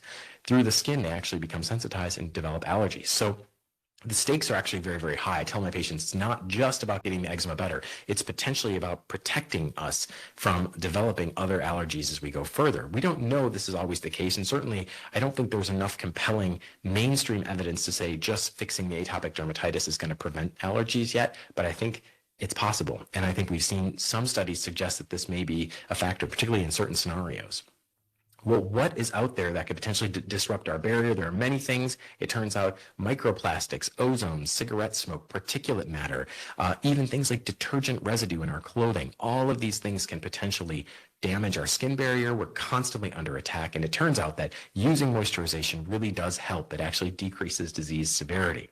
Now, there's not a good answer to which is the best moisturizer because there are so many out there and probably each individual has different needs, but we've done a few different studies. And I'd like to just point out a few of the integrative things or more natural treatments in this case that I've used with good effect. One of them is sunflower oil. It turns out that sunflower oil seems to actually increase endogenous production of ceramides, in addition to the fact that it's also a pretty nice emollient and it has some barrier repair properties directly. So it's kind of directly doing some stuff, but also indirectly stimulating healing and strengthening of the barrier. It also might be a little bit anti-inflammatory, which is very exciting. I promised some data. Here was a study, a head-to-head study, where they had both groups of patients using a topical steroid, but one had this moisturizer along with it that had some sunflower oil. And they were able to show a significant reduction in the lichenification, which really is a good proxy for scratching. And we see this at both day 7 and day 21, quite significant. P was less than 0.01, which I think is very exciting. Now, there was another study that looked at 19 adults. They did a split body study, olive oil and sunflower. So olive oil was the control. And they found that sunflower oil did much better. It preserved the stratum corneum integrity. It improved hydration and caused no erythema. But the olive oil actually seemed to make things a little bit worse. Or again, because we don't have a true placebo, it may have just been that the skin was deteriorating. It didn't help. Oral hemp seed oil, so that's topical application of that oil, but oral hemp seed oil, taking it by mouth, may also improve atopic dermatitis. Randomized crossover study of 20 adults with atopic dermatitis, again an olive oil control, taking it by mouth this time though. They found that 2 tablespoons of hemp seed oil per day decreased dryness, itchiness, and the use of topical medicines, which is really exciting. And this was thought not to have anything to do with cannabinoids, but it may just be the optimal fatty acids in there, the fats that are present in hemp seed oil. And this is what their study showed. One of the figures, dryness, itchiness, and use of medication all significantly improved over 8 weeks. And this is something I recommend to my patients all the time, mixing it into a smoothie, taking a little bit each day, very, very gentle, very safe. Obviously, there's no marijuana or anything like that. This is just food grade hemp seed oil that you can get at the grocery store. Well, we could spend a lot more time on that, and we could spend a tremendous amount of time on the psyche. The mind-body connection is really important. And as an integrative focused practitioner, this is really what I'm thinking about a lot, because I think that we have a tendency to either dismiss it or put too much emphasis on it, where patients say, are you trying to say I'm crazy? Are you trying to say this is in my head? But I try to walk that very narrow tightrope and find the balance between saying, listen, part of what we're trying to deal with is that we know stress and of course, anxiety, all of these things can fuel the disease because they directly damage skin barrier. They also affect the immune system. And of course, your skin makes you stressed. So we have another vicious cycle, and I try to address that. There was a beautiful study. This is Dr. Schachner, Larry Schachner, a few years ago, and others. They were able to show that doing massage therapy on kids ages 2 to 8, they did this 20 minutes a day versus a control group with standard topical therapy. They found this made a big difference. At 1 month, they had lower anxiety levels in their children, an improvement on all the disease measures. So very exciting. Let's shift to inflammation. We know many patients are also quite afraid of steroids. Topical steroid phobia is common, but that's not the only thing people are afraid of. They're concerned about calcineurin inhibitors, antibiotics, preservatives. The list goes on. And of course, I understand there's a lot of things to be worried about. We also live in a time of tremendous disinformation, so it's hard for patients, hard for us to figure out what's right sometimes. Well, I will say there are a couple things that I found that can be very helpful. Topical vitamin B12. There have been a couple of studies that show it really can help. It's been studied in a double-blind, randomized, controlled fashion, really a phase 3 trial. It seemed like someone was going to try to bring this to market. Never came to market as far as I can tell, but they were able to show this improvement. This was published, as you can see here, British Journal of Dermatology, one of the studies back in 2004. We actually have it made for our patients. This is what it looks like. One of the patients dubbed it pink magic.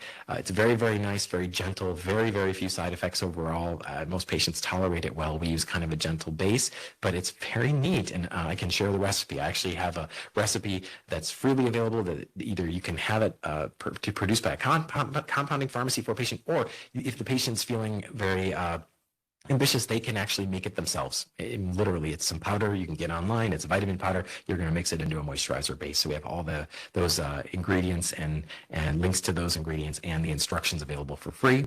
A paper that came out just a couple of years ago that really caught my attention was using black tea compresses. This was a neat study out of Germany where they were able to show that for facial eczema, and they actually included atopic derm and contact derm, it made a rapid improvement doing these compresses with black tea after just a few days. They were very scholarly. They looked at the facial EASY score, itch, the investigator global assessment, and even patient outcomes. And I do this all the time.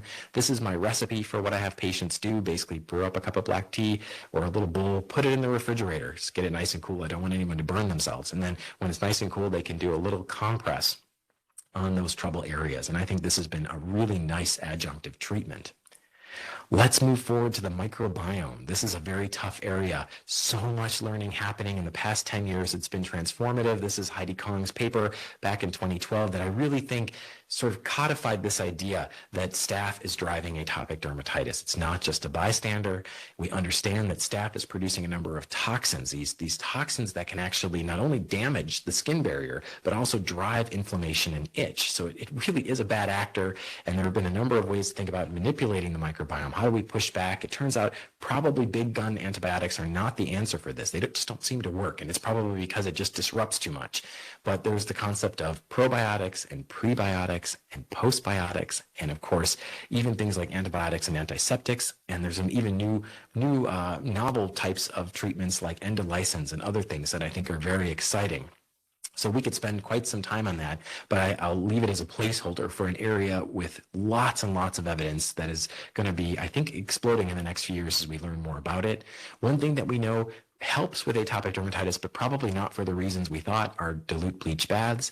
There's been some discussion that they may not be that helpful, although I honestly do think that the evidence favors them overall. We wrote a bigger paper recently supporting this, but it's not antimicrobial. This was wonderful work out of Dr. Gallo's lab showing that you need about 10 times the concentration, which you shouldn't do. It would be much, much too damaging to the skin to really be antimicrobial. So it's working through other mechanisms. But coconut oil, it turns out, is probably antimicrobial. It contains these things called monolaurins. and seemed to be very, very good at controlling staph. And there was a beautiful study out of the Philippines that was able to show that topically applied coconut oil decreased staph colonization by 95% in patients with atopic dermatitis versus only about a 50% decrease in an olive oil control. We really do think there's something to this. Another study also supported that it helps with atopic dermatitis. They compared it against mineral oil. So this is virgin coconut oil versus mineral oil. And they were able to show a really nice decrease in the SCORAD index compared to the mineral oil, almost twice as good, which is really amazing.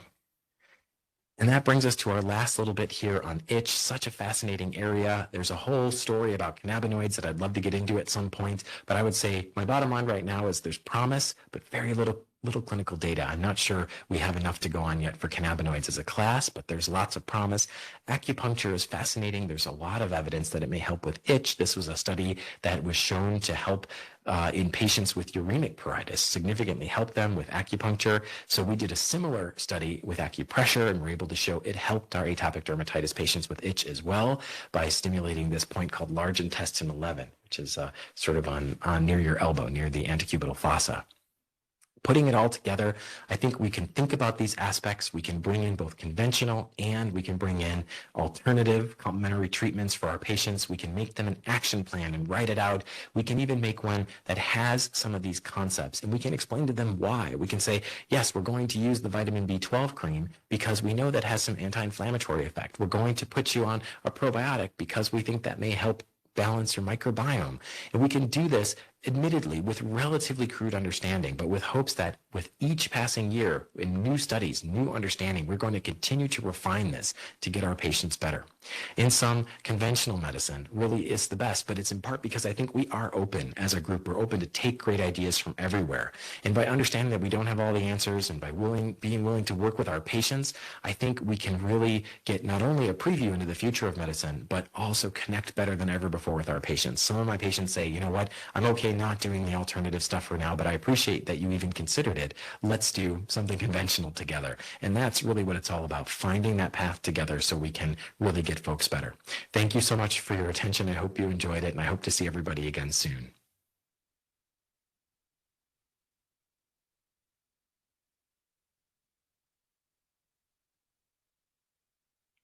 Now we have some time for question and answers. The first question is, what additives are the most important to avoid in over-the-counter products? I think this is a great question. I think the truth is, we don't know because there's so many things that people can be allergic to, be sensitive to. My general approach is that we are trying to remove things that are unnecessary. We're trying to remove, of course, things that are there just for cosmesis, like fragrance. We really want to try to avoid that. We want to, in general, for our eczema patients in particular, we're trying to avoid things that can be potentially irritating. And some things we can avoid for most things, like preservatives, but now there is an increasing push to get preservative-free products, and they actually have solved this problem using packaging. There can be a hermetically sealed packaging. Several companies are doing this now. I find that extremely exciting. I will say that there are many, many aspects of things we look at, but I'm part of the National Eczema Association, a nonprofit group that I'm a board member on and a scientific advisory committee member emeritus there, and we actually have a program that is called the Seal of Approval or Seal of Acceptance. And it's really neat. And you can look that up, you can Google it, and there are hundreds of products that have been looked at and vetted, and a lot of the things have been tested. They have to pass some different test. This insult patch, repeat patch test is one of the things that's done, and ideally it's done in patients who are sensitive skin. So you can never have a list of things that are perfect for everyone. That's the thing. I want to dispel that myth. And sometimes patients can use stuff that I would say, boy, I wouldn't recommend that, but if they're happy, they can use it. But in general, we're trying to get fewer ingredients, avoid irritants, avoid things that are there that potentially are sensitizers. And that list also changes. You know, things like propylene glycol has seemed to become more important as an allergen, and things like cocometyl propylbutane, you know, we follow these things. Next question is, what foods might be good to avoid? So it's funny, you notice I avoided that. Now, obviously, we only have a few minutes for this presentation, and that's a whole ball of wax we can get into. But in general, I would say, if you don't have specific food allergy, meaning, you know, you eat a peanut, you get swelling, hives, right? If you don't have that, in general, I would recommend not avoiding foods. Why? Well, because it turns out that Dr. Anne-Marie Singh did a beautiful paper. She's up in Wisconsin. She's an allergist, and she was able to show that patients who suspect that food might be driving their eczema, which exists, it is a thing, it's just quite rare and extremely rare to just have the only symptom to a food to be worsening of eczema. It is a thing, but it's quite rare. Generally, if a food is driving it, you tend to have GI symptoms as well. But if that's the case, people that have tried cutting off foods, the big ones people often do are gluten and dairy, processed foods. And sometimes that can be good. It can be better to eat healthy. I want people to eat healthy, but they'll do this. What she found is that almost never do they say that actually helped. Well, usually what we hear is that I think it helped a little when I was doing it. It helped a little. But then it turns out when they add it back, a significant percentage, maybe as high as something like 1 out of 5 of them, will now develop a real allergy, a true allergy to the food, meaning anaphylaxis, angioedema, or urticaria, type 1. And the theory is that because we stopped tolerizing them by eating it, they've taken it out, so now they become sensitized and not tolerized. So very, very scary. So in general, I think eat a healthy diet. Don't eat processed crap, don't eat a lot of sugar. Try to eat good, healthy foods, plant-based, and lots of fiber. That's going to help, right? That's only going to help. But in general, looking for foods as the main culprit, I can't say never because there are cases, but you're lucky if you found it. And most of my patients really find that it's not that helpful and they waste a lot of time and energy. And I've had them see other practitioners who say, you have to be stronger, you have to go longer without gluten, you have to, do this kind of stuff. And they eventually they burn out and they come in crying and they say, well, I tried it for 6 months or a year and I'm still, and then the person just says you have to try harder. It doesn't make any sense. What is the definition of madness? Madness doing the same thing over and over again and expecting different results, right? Last question, is there something I can take orally to help with dry skin or eczema? Well, yes, I think there are a couple things. One of the things we talked about was the hemp seed oil, and that actually does seem to really help. The other one that I didn't mention in this talk, again, there's just so much we could talk about, but is the filaggrin story. So we know the story of filaggrin is fascinating. It's an important structural component to our skin. There's the precursor molecule, profilaggrin, used to be called histidine-rich protein. So not histamine, but histidine with a D. And so it turns out if you take L-histidine by mouth as a powder form or a pill form, you can get it in little capsules. There was a really neat study that showed it actually boosted filaggrin production in people taking it. And it also seemed to decrease disease severity. Now, it's just one study, but pretty interesting. So the two oral things that I think have some evidence would be oral hemp seed oil and oral L-histidine. The other thing that I have my patients do, it's a little more mixed, but I still think if you look at it, and we do meta-analysis, it comes down on the side, oral vitamin D supplement and oral probiotics. So more to come on that. There's so much exciting stuff to talk about. Thank you so much for your attention and for the wonderful questions. Be well.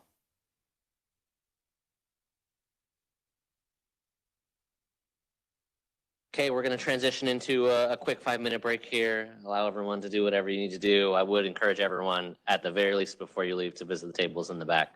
Looks like some goodies and stuff too, just to entice you. So we'll see you back in about 5 minutes, and we'll continue from there. It's the patient story and then just the Q&A.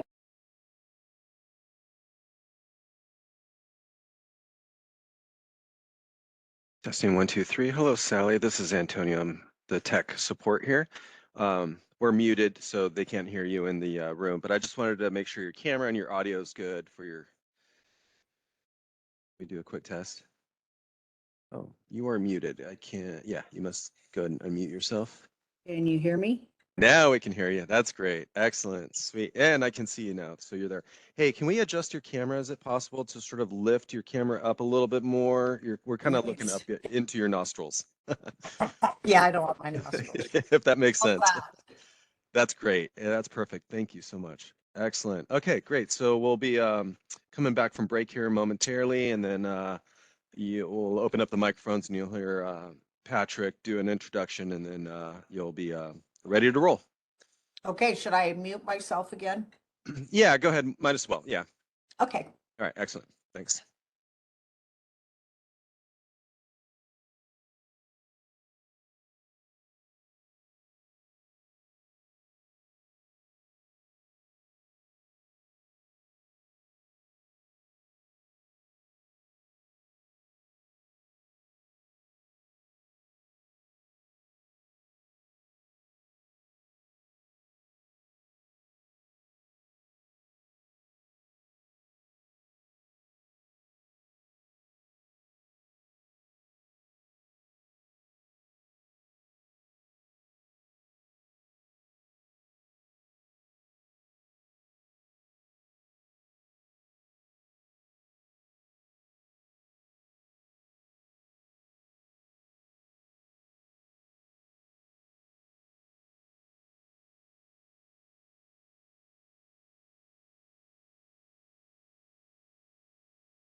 Beats me, doesn't it?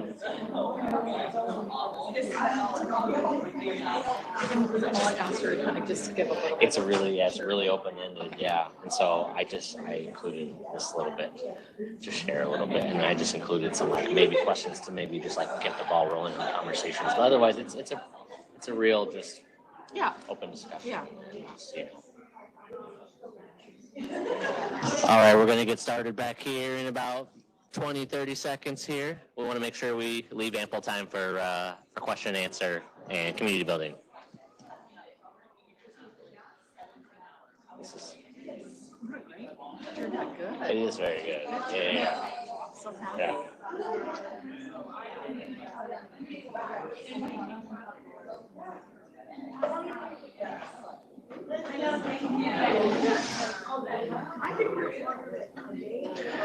All righty, we're going to go ahead and get started back here. And silence will be really important because we're having some people join us online. I'm going to introduce Susan Tofty here really quickly, who was able to identify someone who has been living with eczema for a long time. So we just thought as part of this conference, it would be a good personal touch to be able to introduce a patient who I've known for all of my professional life here at OHSU. And it's Sally Everts, who will be up on our screen in a minute. Sally has had atopic dermatitis her whole life. She has done, when I reached out to her and asked her, she lives in Baker City, so that's why she's virtual. When I asked her, she said, well, should I talk about how I've gone, I've gone the whole diet thing. And so she's done a lot of different treatment things to treat her severe atopic dermatitis over years. She is now on Dupixent, and it was a game changer for her. So her skin is at peace now. She's much happier, but we asked her to just share a few minutes of her personal story of living with atopic dermatitis. So, Sally. Thank you, Susan. Susan has become a very good friend of mine over the years because we've known each other so many years. I have tried the gamut. I'm 69 years old and I was born with eczema. My mother used to tell me that she tried every kind of formula possible, ended up with rice formula. She used to put Crisco on me because everything made me irritated. So listening to this, I've learned a lot. I'm the typical severe eczema queen. I have gone down every road possible. I've gone down steroids. I've had adrenal suppression from using too many steroids. I've done light therapy. I did try methotrexate a few times.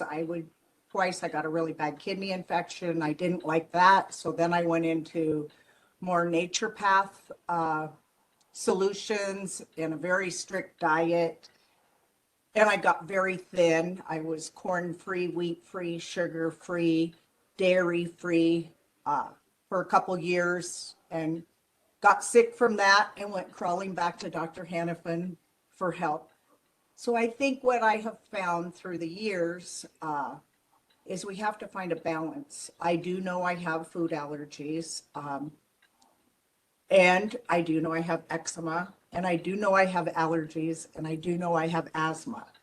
So Dupixent, I started a few years ago, and it has been a game changer. My whole life has changed. I've done counseling a lot through the years because I would ask my counselor, am I crazy and that's why I have eczema? Or is the eczema making me crazy?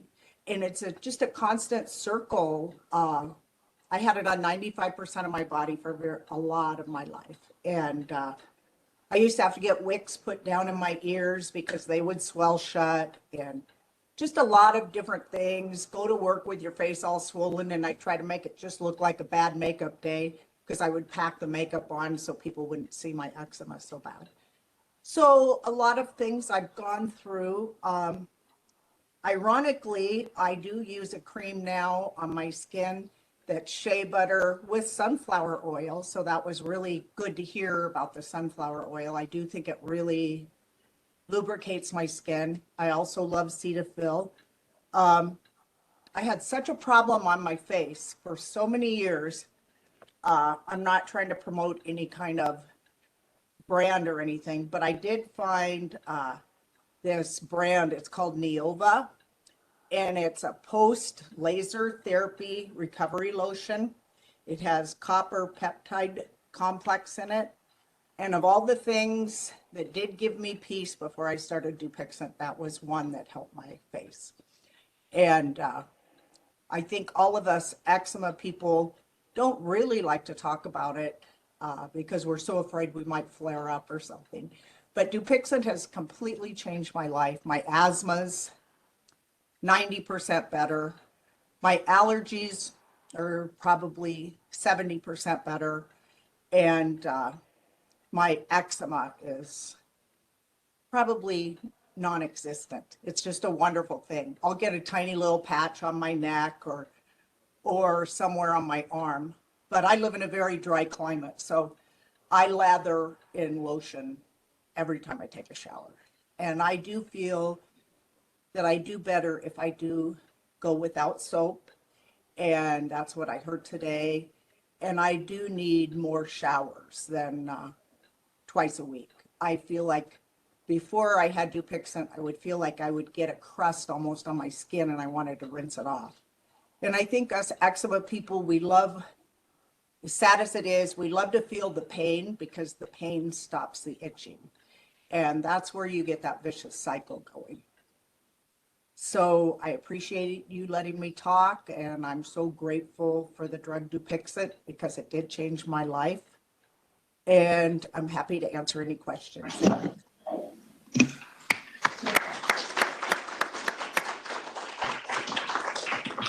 Well, Sally, we appreciate you, and we appreciate you being so brave to share your story. I've really found over the years that you doing things like this and you sharing stories is actually therapy for many of us and for many of our patients. So thank you so much for that. And I'll see, does anyone have any questions for Sally?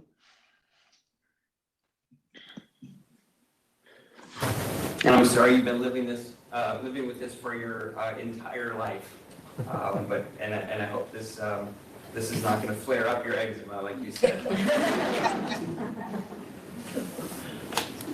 Okay, well, how much is the product, the one that you use on your face? I believe it's about $45. Okay, thank you. Okay. And ironically, we used to work up at KCI Institute, and the anesthetician up there is the one that said, you know, Sally, you should try this. We give it to our post-laser patients on their skin, and it's so kind, maybe it would work for you. And it totally did. One quick question for you. Your journey in seeing physicians, like what was your experience with maybe more on the Western medicine side? You know, were people accepting and welcoming, or was it a challenge for you? I've gone to a lot of different doctors because of different insurance carriers. My best results by far were Susan Toffey and Dr. Hannafin. Even though I would go out and try crazy things, sometimes I'd come crawling back and going, I need your help again. And I was always so happy to be able to get to them with the kind of insurance carrier I had. So I totally believe in Western medicine. I think we need that. But in conjunction, I do think diet helps. I'm horribly allergic to hazelnuts. I don't even go there. But on the Dupixent, I can eat, like at Christmas, I ate pecan pie, which I'm usually allergic to. It didn't even faze me. So it was good. Okay, well, once again, thank you so much, Sally, for being here. Mm-hmm. My pleasure.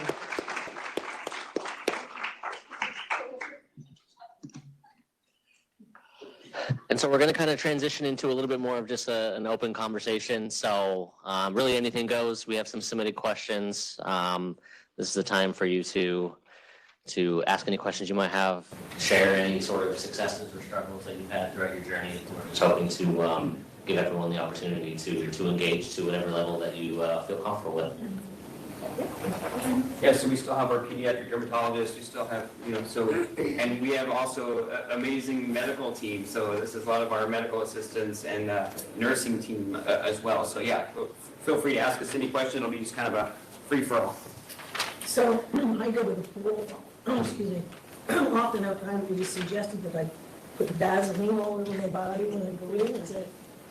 Does that really work? I don't usually make that suggestion to patients, but I mean, I think you could try it. I usually say to moisturize afterward. Okay. Yeah.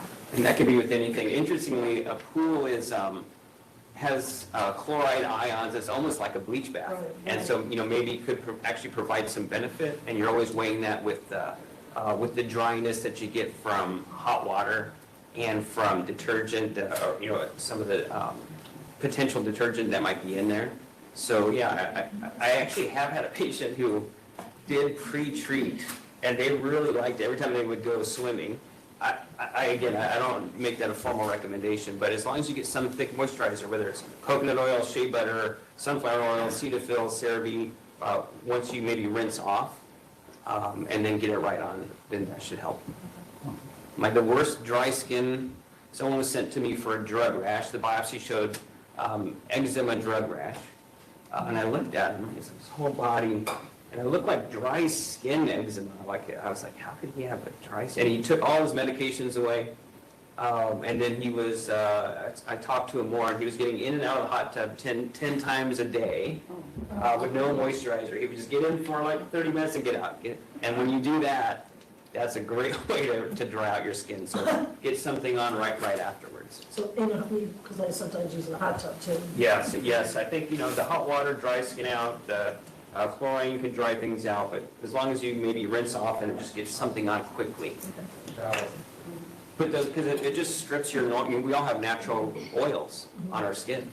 And so bathing, soap strips your natural oils away.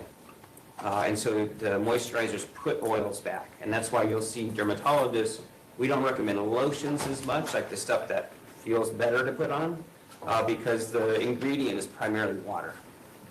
They don't have that much oil, and that's what we're trying to put back into the skin.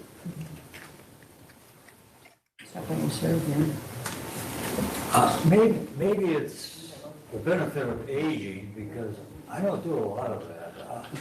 I go to the hot tub, I don't lather, put some stuff on my face a little bit. And I think it's possibly just getting older maybe helps. I've been married to this lovely woman here for 63 years, maybe that helps too. And then I think I've always had a blessing all my life of getting up almost every day and feeling good. Some people don't feel good. Psychologically, they feel depressed. And that's just not me. I love to fish, I love to play music. So maybe just aging is a better for you, and maybe it's just looking at life in a way that is a positive way, and getting up every day and saying, it's a great day, I'm alive. Maybe that helps. Yeah, I'm sure that's, appreciate that perspective. Thank you. I need more of that, I think. I know, I need more of that. It's not Hopefully age will start helping. There was a question that was submitted before the event asking about different parts of the world and incidences of eczema. Yeah, it's one of the top 10 most burdensome conditions globally. Again, we're including iron deficiency and diarrheal illnesses, these more global, malaria. But eczema is way up there because of how long you can have it, and it's extremely common across the globe. So I think what some of the global studies have shown us is that A, it's common, B, urbanization, does make a difference. And so it is a disease of kind of industrialization, whether that's diet or the pollutants that Peter Leo was talking about. We're not exactly sure. But yeah, unfortunately, it's growing in most kind of developing countries. The prevalence is increasing. I have a question on that, what you just said. Is there a common diet that seems to be better than others, like, Mediterranean foods? Right. I mean, it's definitely, if you look at like inflammatory markers, just more generic inflammatory markers, you can change that with your diet. You can have the so-called anti-inflammatory diet, which the Mediterranean diet is anti-inflammatory. We just don't have any, and so if someone asks me what diet would you use, I mean, it's great for the heart. Inflammation in general is not good for the heart, like of any source. But I just don't have great evidence that it's gonna, it'll improve your eczema by 10% or 20%. We don't have those data yet.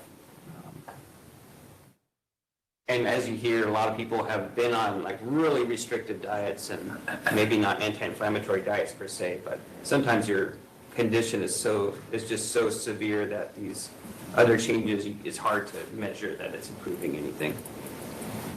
Any benefit to like fish oil or like the hair, skin, and nail vitamins? Do those do anything to help?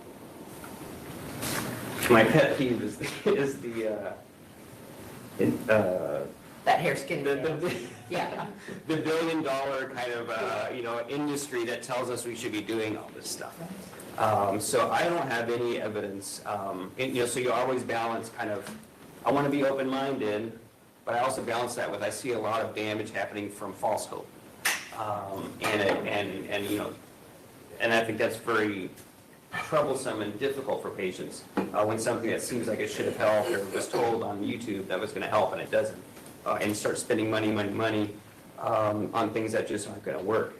So are you aware of any fish oil? It works definitely for cholesterol. Studies. The hemp seed oil, I wrote that down. I thought that was kind of interesting. And, and there's a spectrum of evidence in medicine, right? So like the double-blind placebo-controlled studies are kind of the highest level, and things that I thought worked really well without a placebo control. Like, for example, we did one of the microbiome where we were trying to change your bacteria on your skin to improve your eczema.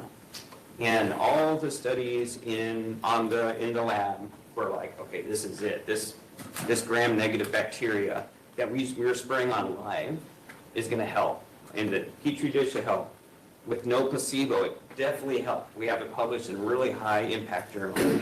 But the next step before I tell patients you should use this gram-negative bacteria on your skin is we need a placebo. And because eczema goes up and down, and it just completely failed.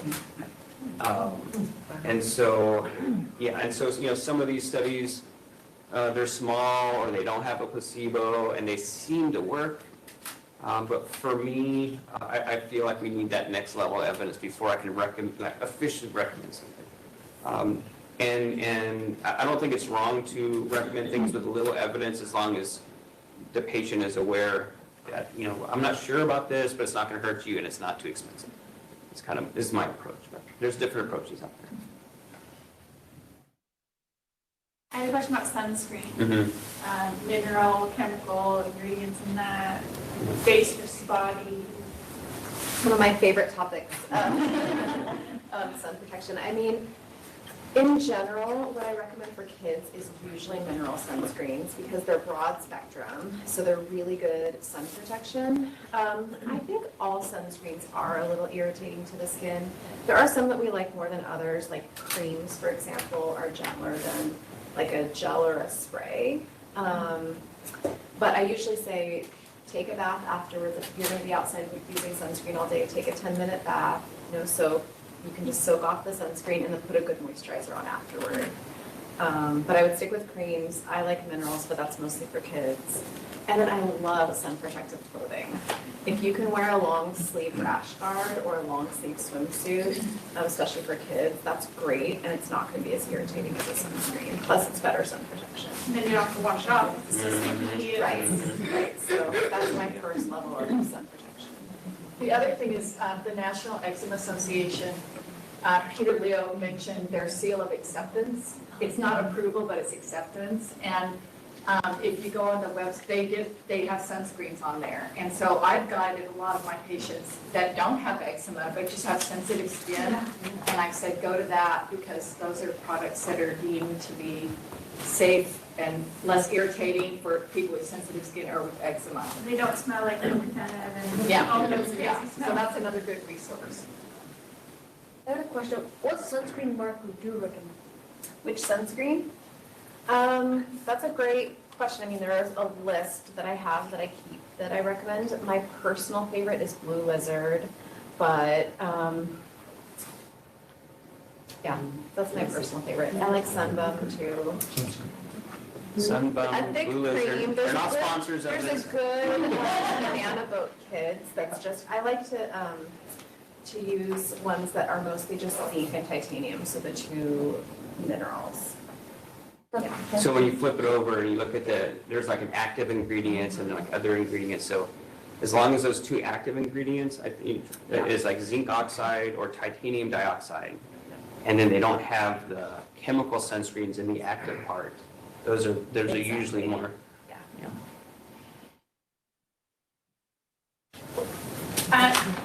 You go first, yeah.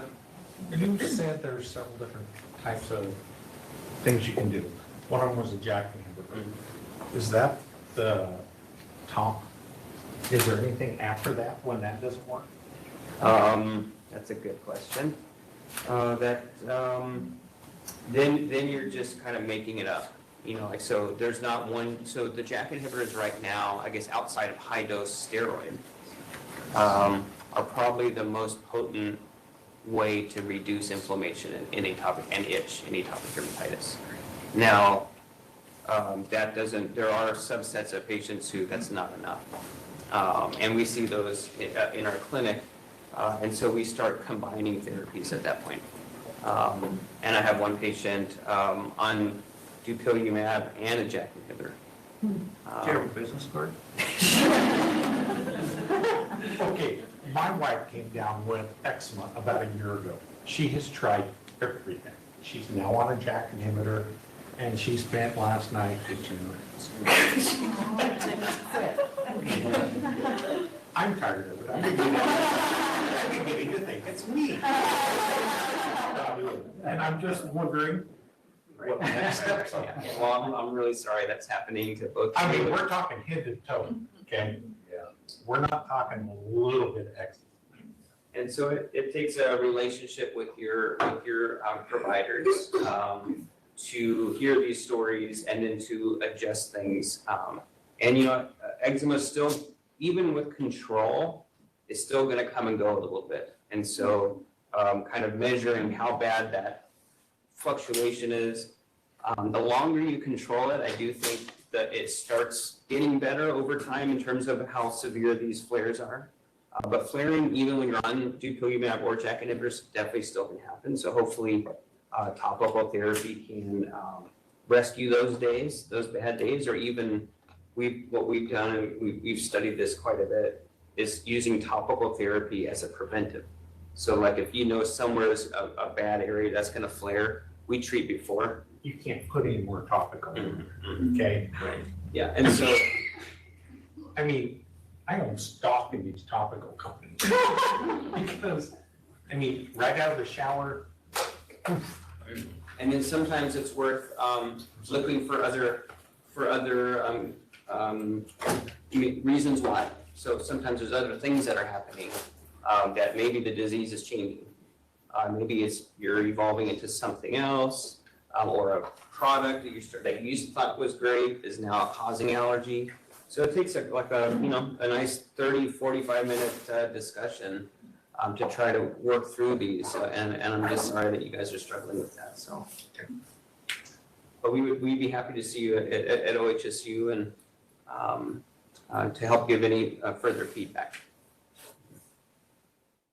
I'm 75 and I never had eczema before until this past year. And I was wondering if there's any connection between the COVID injections and the eczema. Right, so there's definitely an increasing prevalence, this is before COVID vaccines, in patients over 60, and we have no idea why. It's the strangest thing, and I think so much more research is needed in this area. And they don't get called atopic dermatitis. There's about 5 or 6 names in the literature. So I think they've been seeing it for a long time, but they don't get called atopic dermatitis. And we're just now realizing all these names that it used to be called, so forgive me for this. Chronic eczematous eruption of the elderly, chronic eczematous eruption of the aged, eruption of immune senescence, meaning your immune system's getting poor over time. It turns out that it's probably atopic. This is probably atopic dermatitis, and we don't know if it's medication exposure. We can't. There's been studies trying to remove medications. It doesn't seem to help. I think many of these patients do have a history of allergies when they're younger. There's studies that show 40% of people can't remember that they had eczema because you have it when you're so young, before your kind of memory kicks in. And then to answer your question about COVID vaccines, it's definitely an immune stimulant. And so you will see eczema worsen. You'll see new onset eczemas. They're rare, but whether that leads to long-term eczema, I have not seen evidence of that. This is like a statement for the patients. This whole table is nursing staff and dermatology. Do you have any feedback for us? Like what helps at the end of your visit figure out what topicals do we use where, like how answering your questions through your My Charts or getting you scheduled, like any feedback for us that helps you or things that you want more of. We would love that. Online too. I have a daughter who experiences Down syndrome, and she has a number of skin conditions. So we did go to OHSU twice, and one visit was very good and one visit was not good. So I'm just going to say the first visit, she is verbal and she processes, but she processes slowly. The first visit we had, and thank you for asking the question, first of all. So the first visit we had, she was diagnosed, they just said she has this. They threw at us about 6 different kinds of medications. Well, it wasn't 6, okay, to be fair, it was probably 4. With 4 different regimens. She lives independently. She's not really excited about changes in her regime, in her medication. She's pretty averse to most, taking a new medicine, doing this 3 times a day, massaging this into your scalp and then swallowing this. So it puts me as a parent, she's an adult, it puts me in a very difficult situation. She is independent and she doesn't want me there all day, every day saying, did you do this, did you do that? So it was very unhelpful, and I did attempt to say, hey, wait a minute, slow down, she's not going to do this. Because, I hate to be the balloon puncher, but it's like, she's not going to do this. The second visit was totally different. They were about 1.5 years apart. They were just different providers. It was explained very clearly what she had. She was only, I was given time to say, hey, and I believe they even asked her to say, hey, what's really bothering her? And then she was, recommended the Taxolomas, and they took the time to say, I'm not sure that your insurance will cover it. She's on a public insurance. And to listen to that and to give me a card, it turned out somehow we got it accepted. It's made a big difference. So that, those elements, particularly if you're seeing a patient, I'm sure you do, with a cognitive disability, cognitive challenges, need a little more time, and sometimes you just need to check in, can you do this? Is it worth it to you to do this? So yeah, again, super great. Thank you for asking. Yeah, no, thank you for sharing that too, and I really appreciate that question as well. I think it sounds like, continue, which I know you all do, is like continue to be the patient advocate, and letting your physician know, including me, that hey, what you did there ain't gonna happen. So yeah, I appreciate both your perspectives. All right. Yes. I just wanted to make a quick comment because you mentioned getting the coronavirus vaccine, and I did have a reaction to the booster. I had no problems with the first 2 shots, and with the booster right after, my arms swelled up and I had this broke out in hives all over.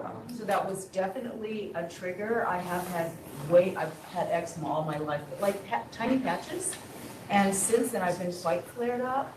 So one of my questions for the nurses, I don't know that anyone can do anything about this, but my primary care physician has been helping me through this period. And she keeps telling me to get an appointment at dermatology, and she sent in the authorization. And I've been calling, could not even get scheduled. And I finally got an appointment scheduled for July.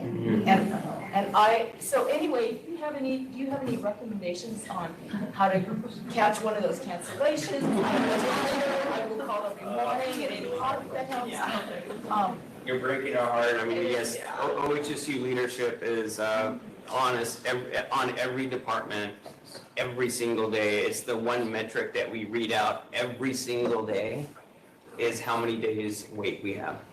And it's every single department at OHSU. So yeah, cancellation list, you guys are me.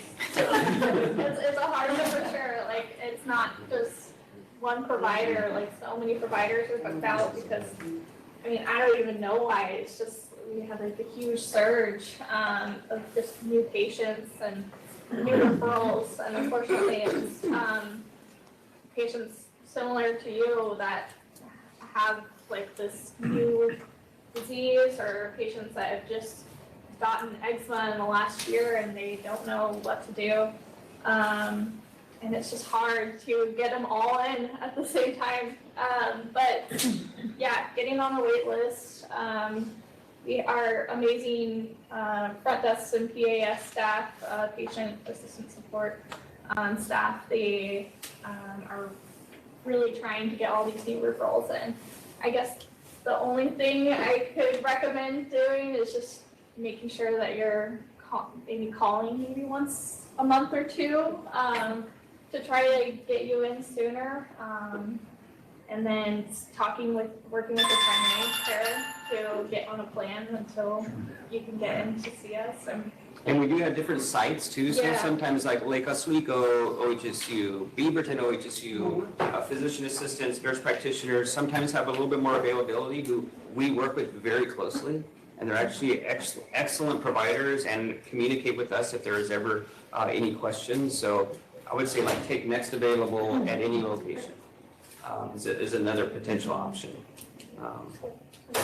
I have a follow-up here in that because access is a problem, and we're really trying to implement as much virtual care as possible, especially with lesions of concern with melanoma and things like that, where it's proven that it can be really helpful in terms of triaging. So, I mean, it's a very, very different condition. But looking forward, do you see avenues to potentially utilize virtual care for eczema or other skin conditions?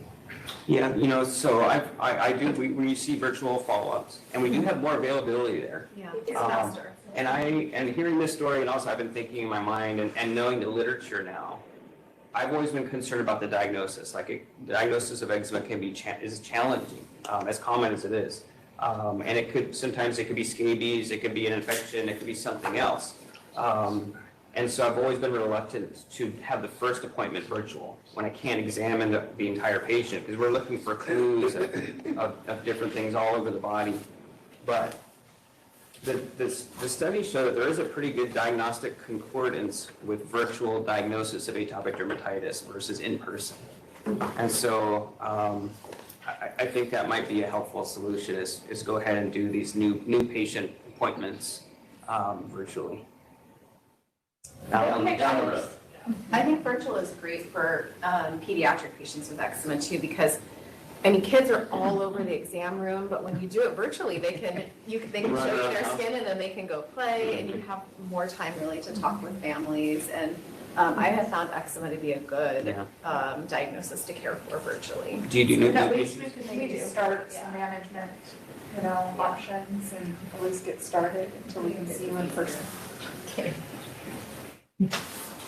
All right, I know we're going a little bit over, and I don't have the heart to cut off your conversation, especially when we feel really passionate about doing this. But I want to make sure that we get to our raffle and make sure everyone can get everyone out sort of on time.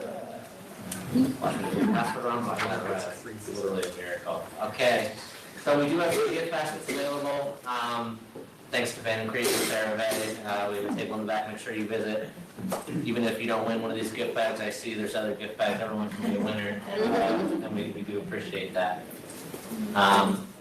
And show off this kind of annoying but fancy little spinning thing. So there's no. I'm not. People always say, "Oh, you picked the first one first." There you go. So hopefully you see your name. If not, we can take it up after. Oh, I see.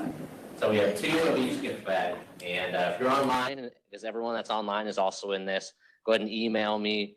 I emailed you before the event several times. I'm sorry for the many reminders, but wanted to make sure everyone, and I'll put it in chat as well. We'll make sure that you get your gift bag. So we're gonna spin 4 of these things.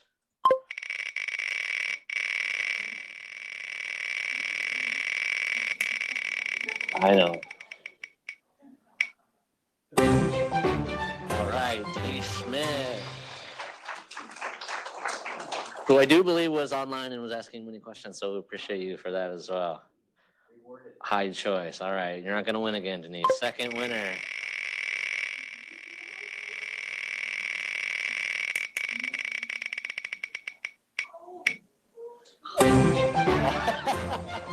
Yeah. All right, on to our third big winner. See, this was worth the wait.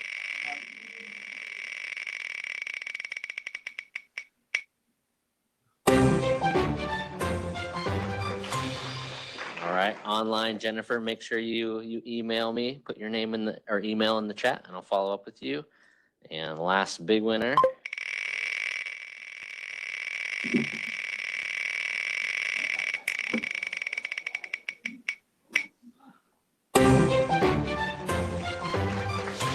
Shayla, who is here in person. Amazing. All right, so we'll go ahead and that was fun. You can make it spin faster, but I don't do that. I just let it go longer. And just a few closing statements here. We want to acknowledge the people that helped either make donations or helped us promote, and hopefully we can continue to bolster this year after year and really build a community and have a consistent event where we can all meet.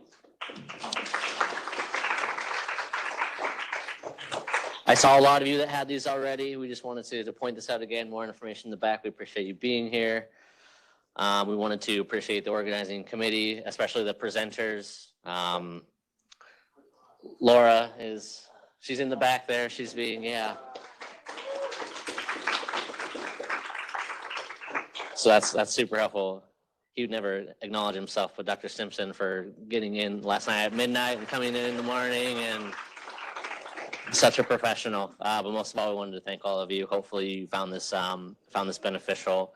And either way, we want to hear your feedback. So this is a QR code you can scan now, or we're going to send out a follow-up email with a survey just to give you guys a chance to comment on how we can improve in the future, as well as the recording for the event and the presentations for the providers that give consent to share the presentations. We'll have a follow-up email. Otherwise, we wish you a great weekend, and thanks for coming.